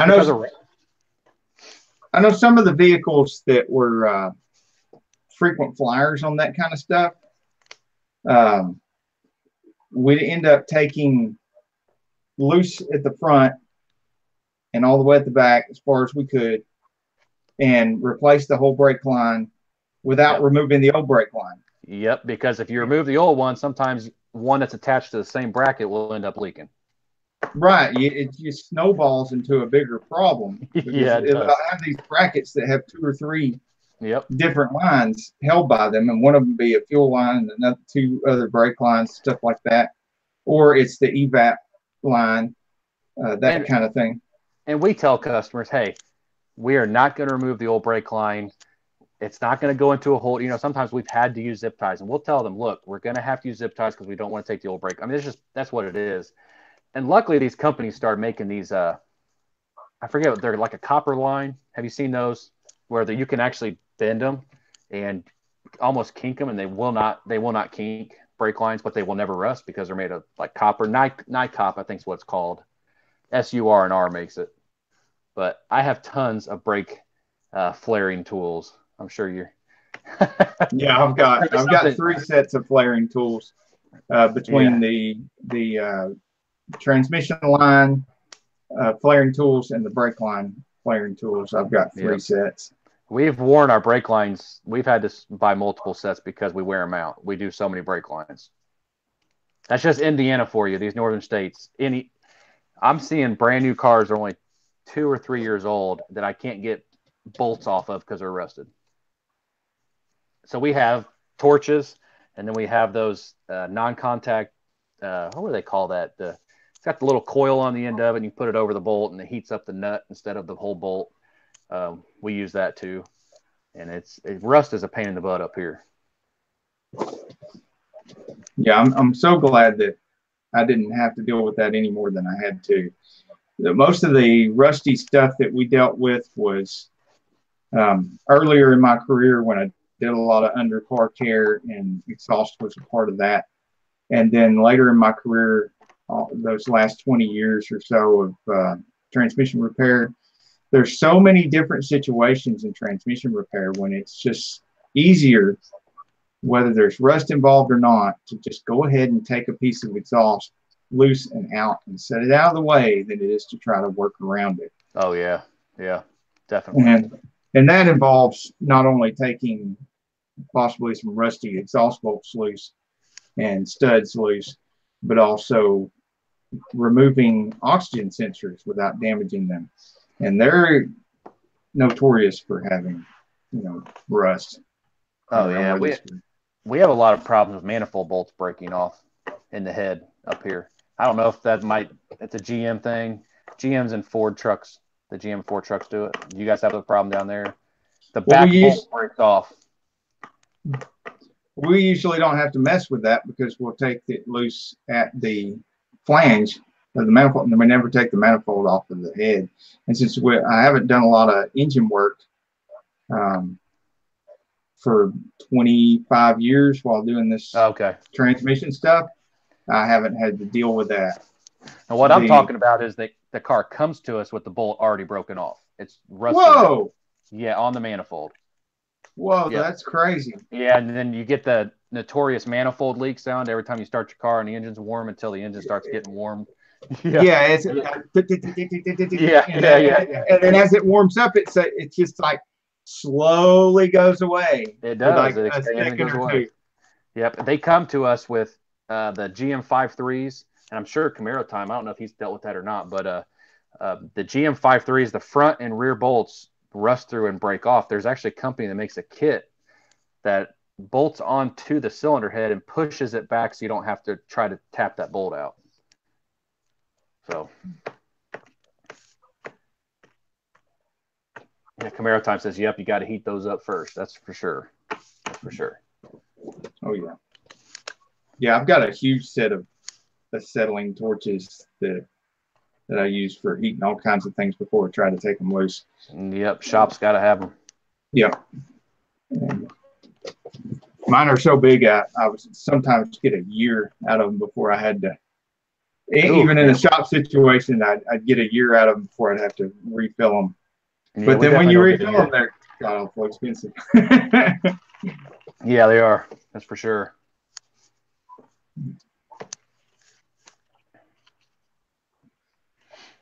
Anybody got any more questions on here? Camaro Time says, what do you think about the TTY bolts? The TTY? I was not sure. I'd have to look up what TTY is. Yeah, Camaro Time. What do you mean, Camaro Time?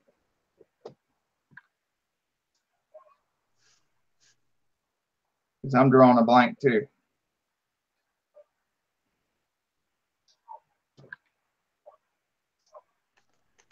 I'm sure I'm going to feel stupid when he tells me.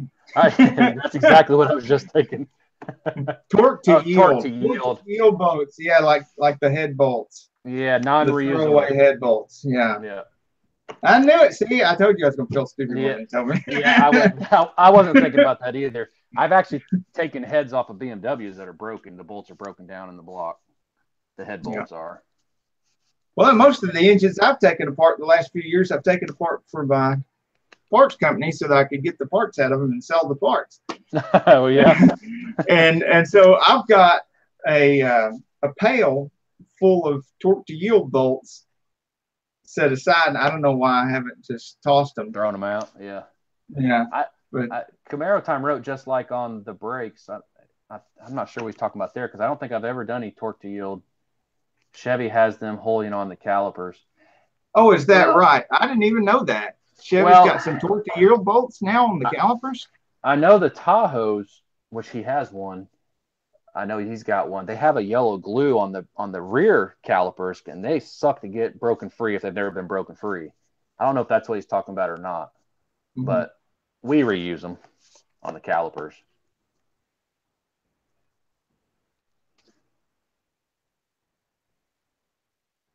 Yeah, I don't know. I don't know if that's what he's talking about or not on the Camaro especially. So we don't see too many Camaros other than my boss. My boss and his son both have a 2010 SS Camaro. So yeah, I've never done brakes on one of the new Camaros. Well, and the newer pads and everything are lasting a lot longer than what I used to see when I was younger. Yeah. I mean, we used to see stuff coming in every 20, 30,000 miles like clockwork. And we'd be lucky if they hadn't eat through the rotors and everything. Yeah, ceramic has changed the game as far as that's concerned. Absolutely. Or some of that'll come in and you've got this wavy wear pattern where it's wore into the rotor. Oh yeah. And the pads are still got life left in them. We service all the county cars at my shop where I work, and police cars, county sheriff's cars, and they're getting we're able to get them almost 30,000 out of them. And when they come in, I mean, you can tell they've been hot because they are cracked, the rotors. And if a police car can get 30,000 out of those pads, then that's doing really good for anything like police use. And they all drive Tahoes, so big heavy vehicles is what they're driving around here. Yeah, and then they load them down with accessories too. Yeah, they do. Yeah. And they drive them very abusively in most cases. Yeah, definitely. Chargers and Tahoes is what they all drive around in Indiana for the most part.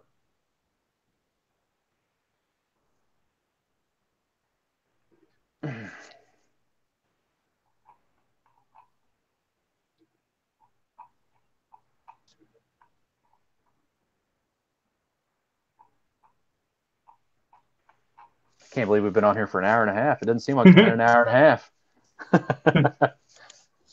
No, it doesn't. When you're talking cars, the time flies. It does. It does. But I enjoy doing it. Do you have any project cars of your own or plan to? Oh, I'd love to. I want a Dodge Challenger. That's what I want. And having kids said otherwise for a few more years at least. For me. But I would love to get a project car. I really wouldn't even care what it was, to be honest with you. It didn't have to be a Challenger. I'd love to get a project car, something to work on, but no, I got that engine tore down. I bought a 2006 Jeep Grand Cherokee off a lady that the engine locked up on it. It grenaded. Every piston was broken. Her son was driving it when it happened, by the way, teenage son. I bought it for $400 and I got an engine for it for free, and I've taken that engine apart, and I'm in the process of rebuilding it. So that's really the only project I have, but nothing hot rodish or anything like that. Got a few more years I got an 18-year-old daughter, a 10-year-old son, and a 5-year-old daughter. So I kind of spread my kids really far out. So I've got a few more years we're empty nested where we can start having the project cars and having the money to do that, because my son plays sports, my oldest daughter plays sports, and it just takes up most of our time and money, it seems like. Love them to death, though. Wouldn't change it for anything. Yeah, I know how expensive that can be. My daughter did 3 sports at a time. She was very athletic. And my son did sports too. So there was a lot of money going to sports equipment. Oh, yeah. Sports equipment, and if they get into travel leagues, which my daughter was in a travel league, not by my doing, by her mother's doing, because I don't have my 18-year-old, she lives with her mom. That is so expensive, traveling every Friday and Saturday and Sunday and being 6 or 7 games a day.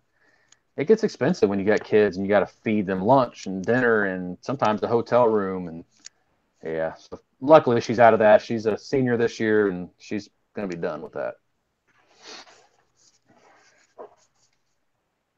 And the youngest one is a detailer, Camaro Time says. That's true. She's going to be a detailer. Yeah, those will be some fun years. I know my oldest is my daughter, and she was the most insistent on helping and getting in there and getting greasy. And she was either 3 or 5. I can't remember now. But she's just so insistent, so insistent. At the time, I was still working a full-time job working for somebody else and trying to get my business built and off the ground. Oh, yeah. By having a garage that I had built behind the house. And I was trying to pay off the house, put money into building this garage, put money into building this business, all this kind of thing. So I was working really late at night on these side jobs, and several transmissions I built that way. And she would come out there while I'm building transmissions and want to help. I finally gave her a clutch drum and some clutches and said, here, stack this. And, you know, as I had planned, when she got done, I just took it all apart, thinking that she's going to stack it all wrong and I'm going to have to fix it. And no, she had everything perfectly right. she'd been watching and paying a lot more attention than I thought, and soaked it all in. And I was just amazed. And I was like, well, here's you another one. And then here's you something else. And, you know, child labor laws. Which don't apply to your own children, by the way. Yeah, that's right. So, but yeah, I mean, she did very well at it for many, many years. And as a matter of fact, when she was a teenager and I was trying to get her to get a job working for somebody else, she tried a few jobs and she kept coming back to the shop, and she just didn't want to work anywhere else other than the Army and her sports. That's crazy. But she completed 4 years of officer's training while doing 3 different sports and working at the shop and going to school full time. Wow. Yeah. Motivation right there. She's got a lot of it. She still lives in Fort Sill area. And we have our only granddaughter through her, and she's 6 years old now. It's awesome. My mom and dad say being a grandparent's better than being a parent. Yeah. Having grandkids, yeah. Definitely. You can spoil them and send them home. Way easier. Yeah. So much easier. Yep.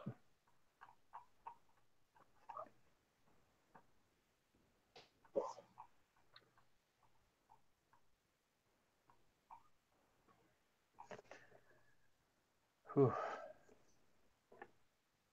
So what is the most frequent type of work that you get at work besides the detailing that you're on? You talking about at my mechanic work? Yeah. The most probably brakes. It's actually become so monotonous. It's, I mean, you can do them so quick, but it's like brakes again. You know, why not a timing belt or something? I'd love to do a timing belt on Honda timing belts and Toyota timing belts. I love them. I mean, I could do 2 of those a day every day and make a really good living if we get 2 of them a day every day. But, yeah.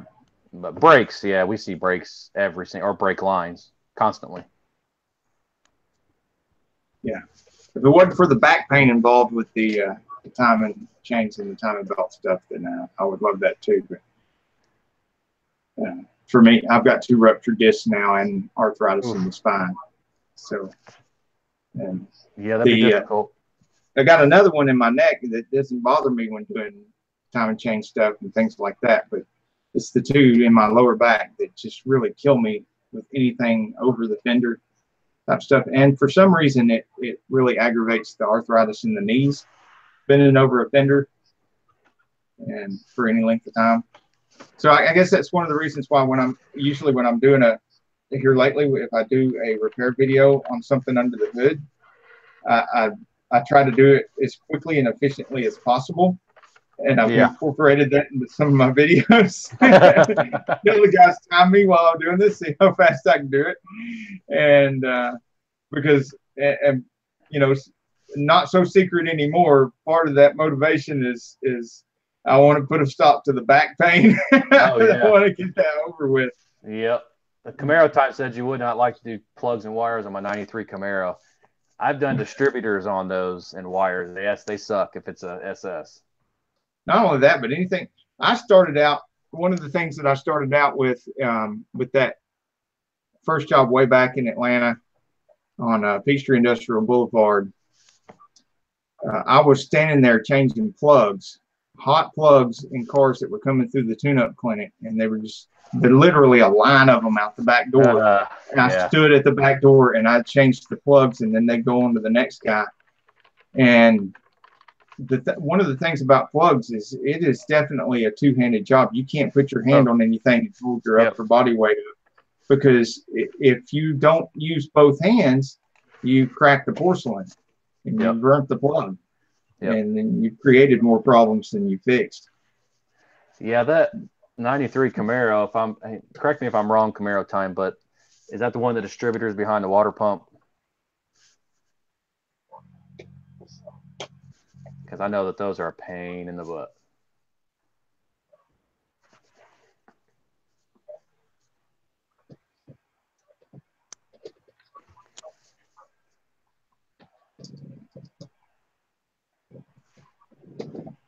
that was one of the places I worked out when the new Corvettes came out, like the C4 that I have. And that was very refreshing because when they came out and they started coming into the shop, you lift that front end up and bam, everything's like right there. Yep. And we were like, what? Yeah. Well, you know, in those old Camaro or those old Corvettes, if it's got a glass roof, you have to pop those free before you lift it. Oh yeah, absolutely. Yeah. And I do the same thing with convertibles. I always pop that stuff loose, and I leave the doors. Leave the doors barely open. Yep. Yeah. Yep. Same thing. Yeah, behind the balancer, and he said under it. Yep. Yeah, I've done a few of those. They just aren't very much fun. I think I actually made a video on proper lift usage, and I think I included that in the video. I'll have to look back and see, because if I did not include that in the video, then I'll need to make a newer video and include that. Yep. Yep. Very, very important. You don't want to, especially if it's not your car. Yeah. Exactly right. Like I said before, sometimes you could do things, get away with it in their own car. It's your own dime, yep. But not a customer's car, not somebody else's car. You've got to be extra careful. Oh yeah, definitely.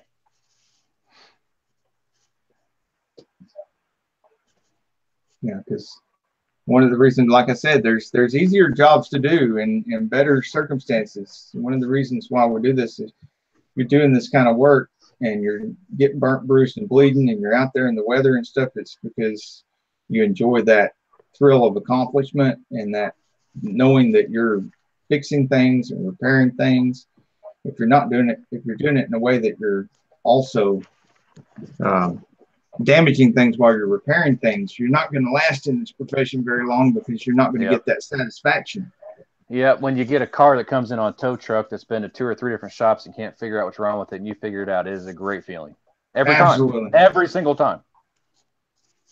Yep.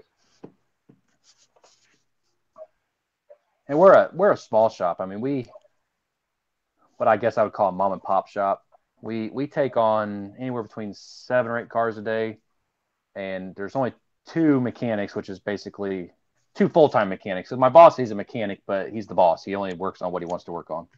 But it's just me and one other guy, and we do a lot of work for a small shop, and we stay really, really busy here. And I live in Greenfield, Indiana, small town, but we have an automotive repair shop on like every corner in our town.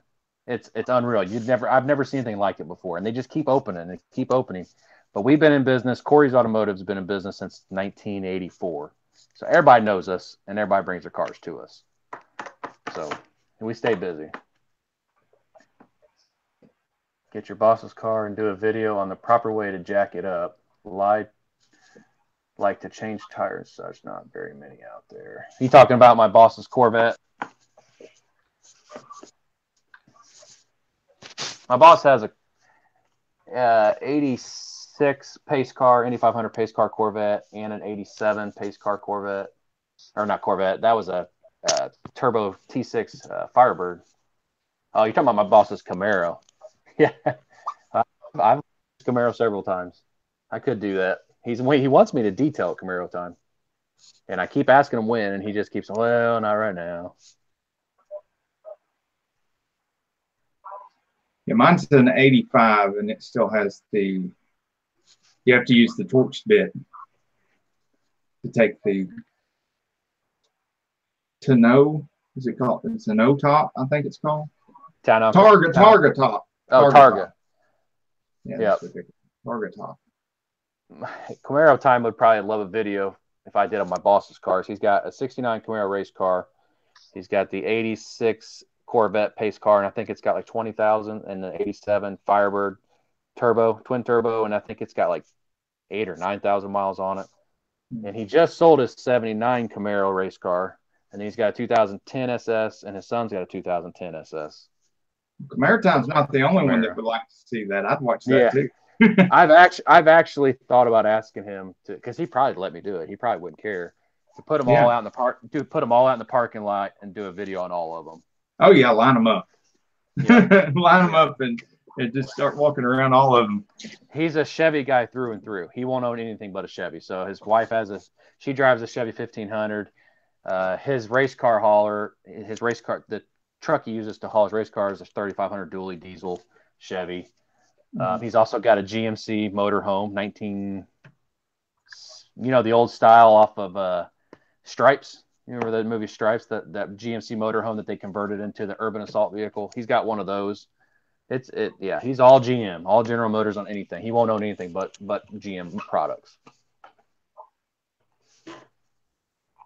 Maybe I will. Maybe I'll talk to him and see if I can get. Well, I had another video idea. We got a customer, and I had made a comment on somebody's video. I don't remember whose it was. Actually, it might have been on Camaro Time's video on a Fiero. We have a customer that in his house put a Chevy 350 in the front of a Camaro.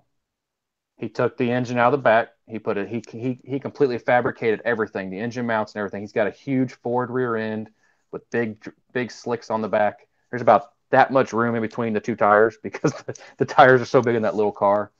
And I've had several people ask me if I should make a video about it once I made that comment. So next time I see him, I'm going to ask him if he'll bring it over so I can do a video on it because it is really cool. It's something I've never seen before. Yeah, the closest thing I can remember to that, you're saying he put the V8 in the Fiero? Yeah, in the front. Yeah. So, and those things were really quick with the some of the 4-cylinders and extremely quick with the V6s that they put in them. There's some of them had V6s in them. Yeah. And I mean, some of them would accelerate faster than I could shift gears. Yeah. And so I can only imagine, as light as they are with a V8 in that sucker, that thing would get up and go. The closest thing I've seen to that and filmed was another guy that's into a lot of products. He's into the Wizard products, and he has an S10 pickup, and it's full race now. He just kept messing with it. And now it's got the big V8 in it with the blower. Oh, geez. Can't keep it straight in the back. Yeah, that's tubbed out, and it's of course he did race it. I don't know if he still races it or not, but he did race it, drag race it, and so he's got the. My brain is really dying out here with it. No coffee. The parachute and everything in the back. He's got nitrous on it, I guess, just in case. Because he's got a supercharger sitting on top of it. Oh my god! And so that's kind of like watching Street Outlaws. The cars that those guys have on Street Outlaws. Oh yeah, and everything about this truck just looks incredibly professional. That's awesome. Well done with high-end parts, and I mean it's nice. It's very nice. I mean, you just show and go. I mean, he takes it around with him with his products to the car shows and stuff, and you couldn't tell the thing's ever been raced. It's that clean. Clean, yeah. Yeah, that'd be cool to own something like that. Yeah, I'm glad he owns it and I don't. Because that thing, it looks incredibly expensive to operate. Yeah, and insure and everything else. Yeah. I've just got an inkling with my stuff of how expensive it is. I've got a lot of cousins in Atlanta that do a lot of racing too, and you think my show car stuff is expensive. Gosh, I can't see how they even managed to stay alive with pumping all that money into their race cars and stuff. Yeah, and he's probably running race gas. I mean, because with that type of engine, he's probably running 110 octane, and that's not cheap either. No, it's not. Yep. Got a 55-gallon drum of it at my work because that's what my boss uses in a '69 Camaro for drag racing. I forget what he pays per gallon, but it's a lot. It's over $5 a gallon around here. Yeah, I want to say. I don't remember. I don't want to guess, but I want to say it was like $6.50 or $7 a gallon. But he only uses it when he's drag racing. He doesn't take that car on the road at '69 Camaro.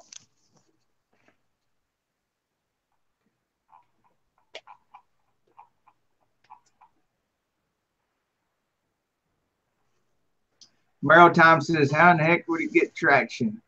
Well, if you're talking about the S10, it's one of my older videos, but it's in there with the Time to Shine videos from last year. And there's a couple of pictures of it going to be in the new Time to Shine videos when I get those out. And near the end of the video on every video I do. And you can see in the back of it, like I said, it's tubbed out. It's got a narrowed rear end. And it's got both of the tires in the back are like this freaking wide, you know, each one of them. So, and there's a lot of stuff in the back with the with all the add-ons.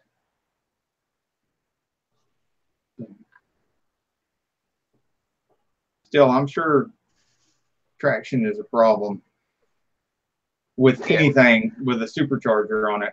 Yeah. Full-size V8 with a supercharger on it. Oh, yeah. Yep.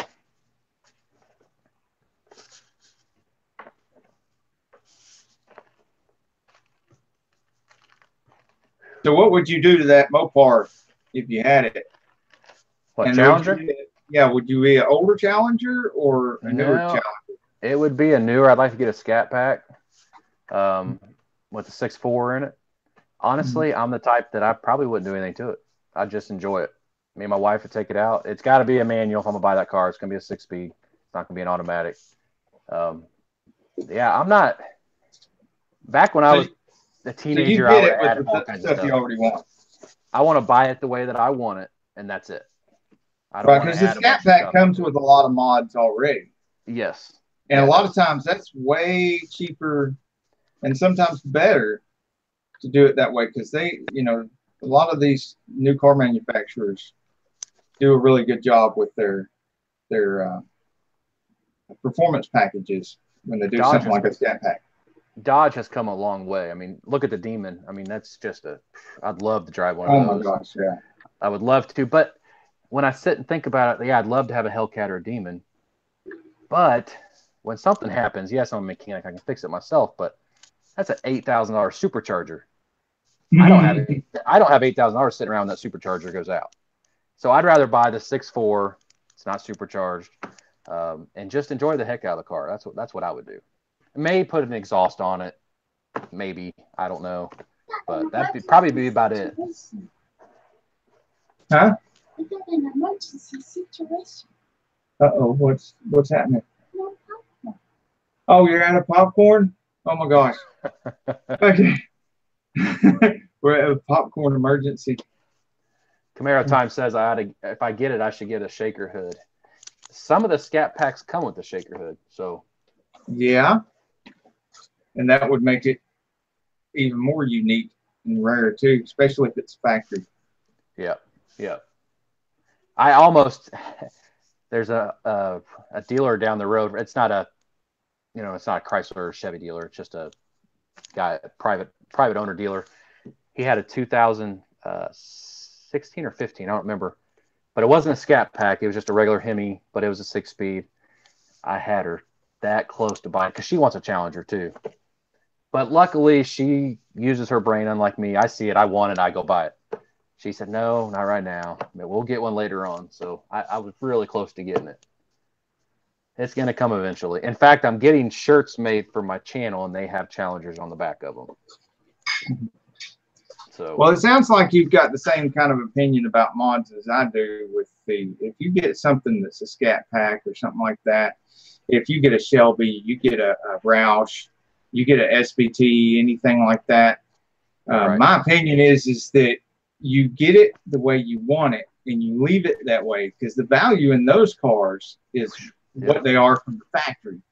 Right. If you keep them factory. If you want to really mod something and heavily mod something, do yourself and the car community as a whole a favor and get a base model. Right. And then mod the crap out of it. Do whatever you want because it's going to do nothing but go up in value when you mod it because it's just a base model. Yep. I mean, not even a GT, nothing special, just a base model, and mod the crap out of it. Do whatever you want, and know that everything you do is going to add value.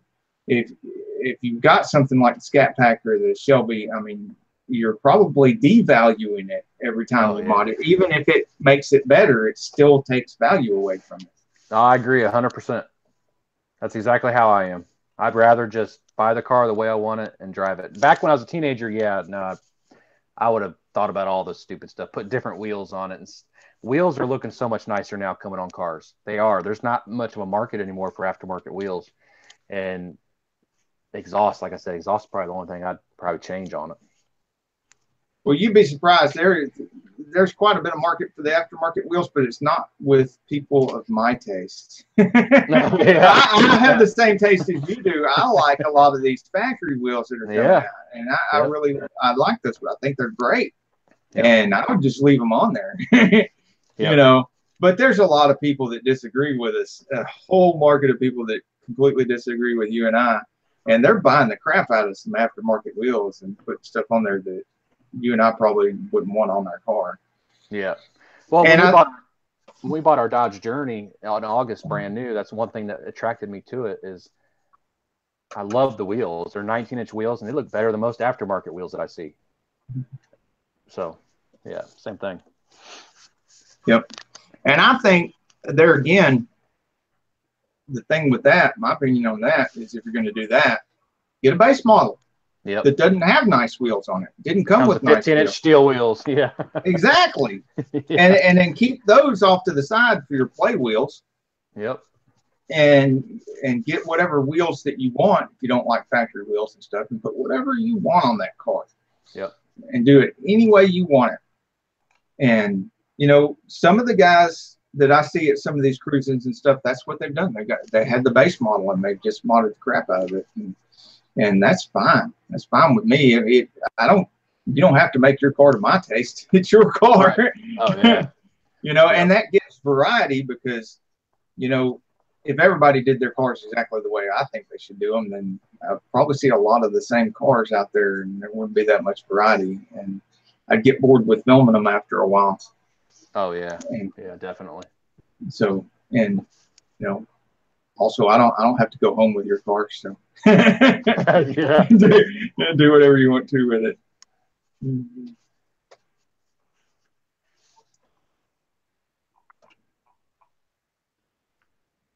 Yeah, I wish I could get a Trackhawk Camaro time. That's where the money's at. The Jeep Grand Cherokee Trackhawk, I think it's like $100,000. Barrel Time wants to know if you're going to be selling those T-shirts. Camaro Time, I already told you I'm gonna send you one for free. I've got to get to work on that too, because I've had a design in mind for one of our first T-shirts. I definitely, when we start doing T-shirts, I'm not going to do just one T-shirt the same. I'm going to have to do design after design after design and keep changing it and get feedback from people about which ones they like and what aspect of it they do like, and just completely continue to evolve with that.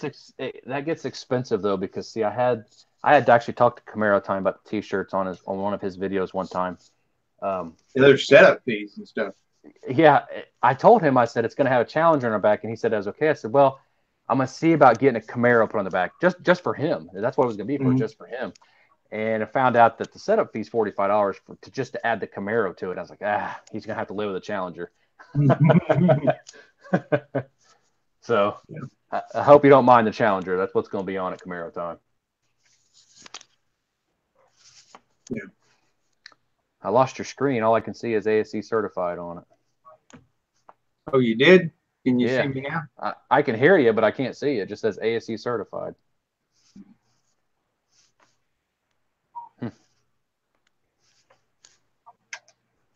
Well, I'm still here. Okay.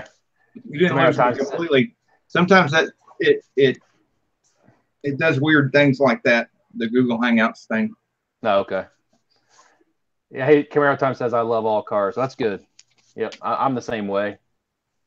I am too. I've got, as a matter of fact, I've got my money where I preach that. I've got the Mustang. I've got my import is the Jaguar, and I've still got the Corvette, and then I've got quite a few other unmentionable cars that I need to do something about. Thin out the herd. I need to thin out the herd. I've just and I'd like to get another Mopar at some point. My last one was a 97 Dodge Ram extended cab with a 6-inch lift kit and the Magnum engine in it. Oh yeah. And 5.9 Magnum. The only thing I don't miss about that is 12 miles to the gallon. That was yeah. Literally watch the gas gauge go down as you hit the throttle. Oh gosh, and consistently so. I mean, even if you got out on the freeway, it's still like 12 miles to the gallon. Yeah. I've got a 98 Dodge Dakota. That's what I drive back and forth to work every day. It's got the little 3.9 liter Magnum engine in it. It's a good little truck. It's rusting away on the, you know how they do on all those Dodges on the rear or the above the rear tires on the bed. It's rusting out, but great little. No, I don't. Oh well, yeah. Come to Indiana. Every Dodge and every Ford and every Chevy's rusted. It's really bad. Yeah, we have memes down here that go around as if you know, with little jokes about it being a northern car. Yeah. Well, giant holes all in it. You know what? That's funny about that is when people are selling cars around here, the big selling point is if this was a southern car. This is from Texas. This is from Georgia, Alabama. That like adds a value to the cars up here because everybody's like, oh, there's no rust on it. And that's the big thing.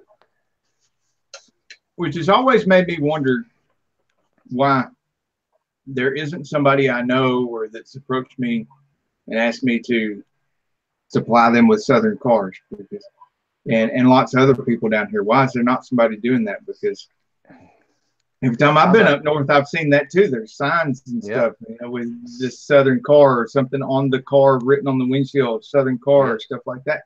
This sounds like a great business plan here. Yeah, but you know, and I sell, part of my selling is a eBay store. Yeah, where I sell a lot of parts and stuff. And I've tried looking through some of the cars on there, but I don't see that on there. And I'm wondering, as I've often wondered why, you know, it doesn't seem to do it. And one of the things we look out for around here is Florida cars. We don't want any Florida cars because they're just as bad as getting a northern car. Really? From the salt, from the ocean? Yeah. Yeah, that's what our problem is, the salt, because of all the snow we get. And the truck. Yeah, and then they put salt on the roads, and then I'd rather them put sand down, to be honest with you. But yeah, they put salt down, and it rusts away. Not a whole lot you can do about it.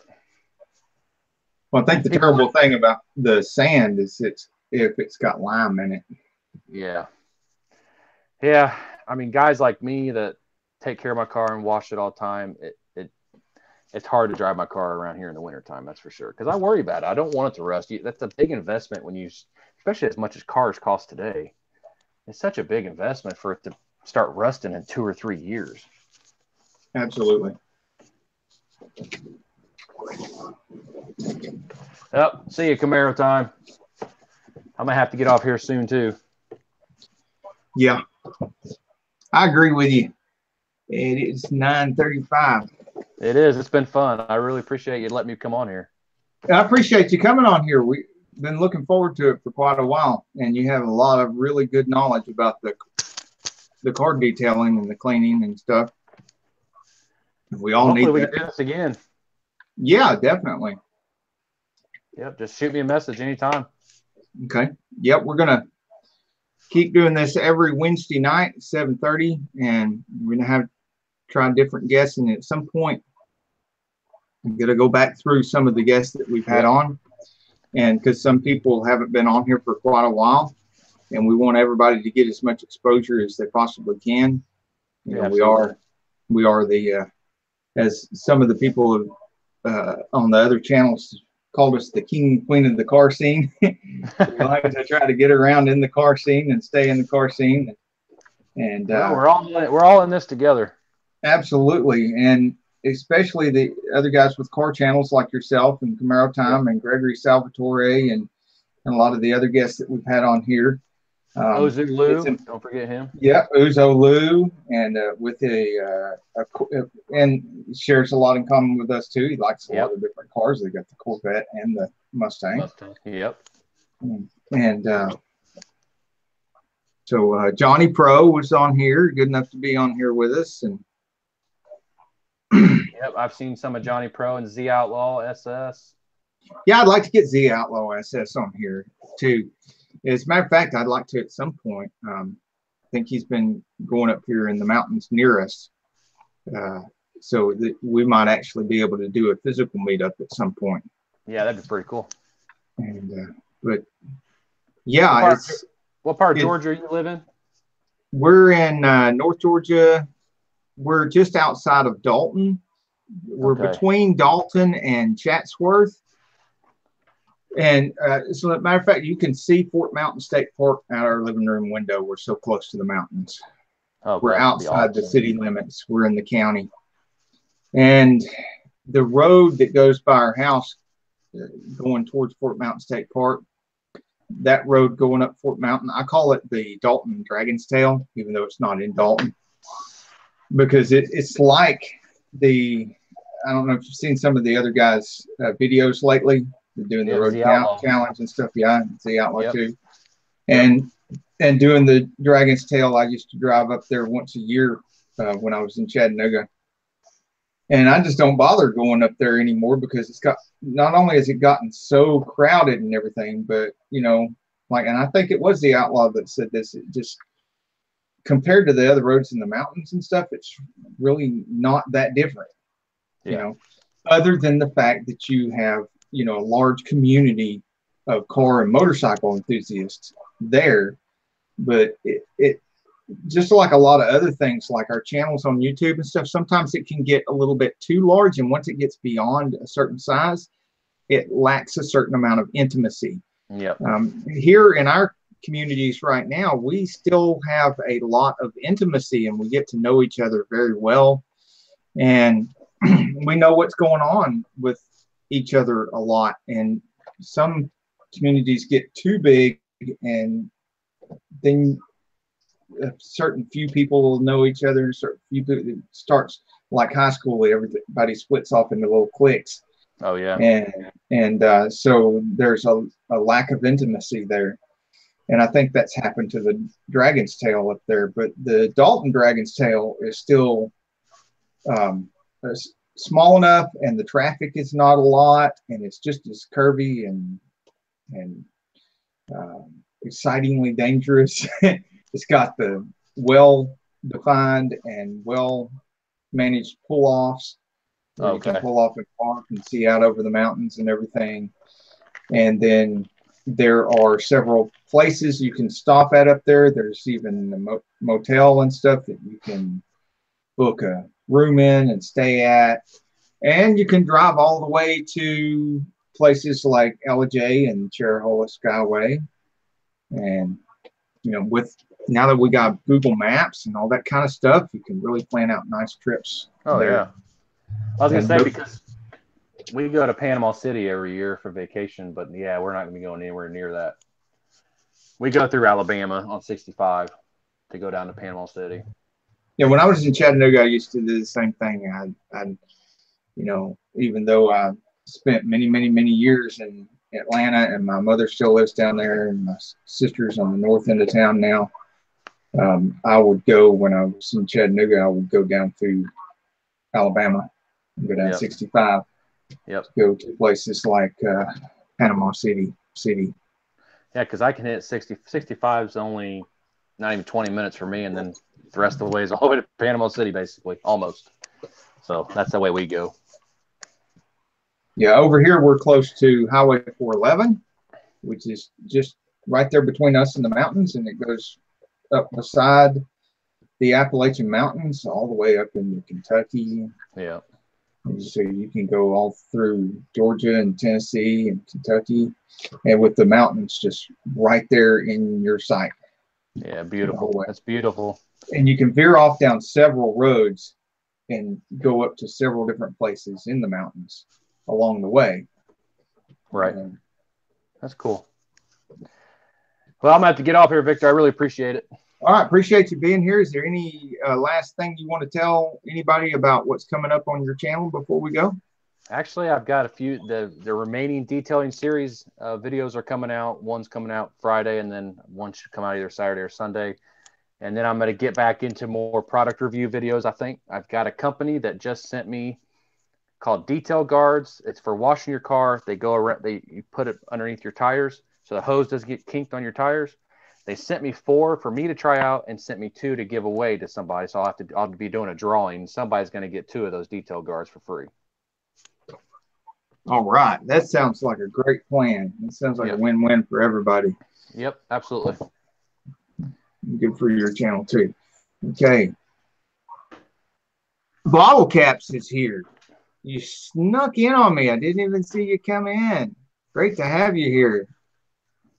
And well, I'm gonna shout everybody out, and then I'm gonna end the screen. And I wanted to say I really appreciate you being here, Brian. Yeah, thank you for having me. It's been fun. And anybody before you leave, if you had, well, you did already. You did put a comment in the chat here somewhere. Yep, I have. Good, because everybody can just click on your icon and connect to your channel if they haven't already connected and supported your channel. And if there's anybody else here in the chat, I'm going to shout everybody out real quick, because if there's any names that you do not recognize, please go and support their channel, and y'all support each other and take care of each other, and watch full videos. When you watch full videos, do not watch partial videos. That hurts the analytics. Camaro time, Matthew Maldonado, and Nathan Likes Drums, Johnny Pro. Johnny Pro was also a guest on our show. We really appreciate that. Z Outlaw SS. And the rest of you that watch and don't comment, please start commenting so everybody can connect with you. Bottle Caps here. And because it's so much easier when you put a comment, anything, just say, if you don't know what to say, just say hello when you put a comment in the live chat. That way people can find your channel by clicking on the little 3 dots, and it says go to channel, and they can support you. But anyway, we appreciate our guests. Thank you for being here. And as I always say, get off the couch and get dirty.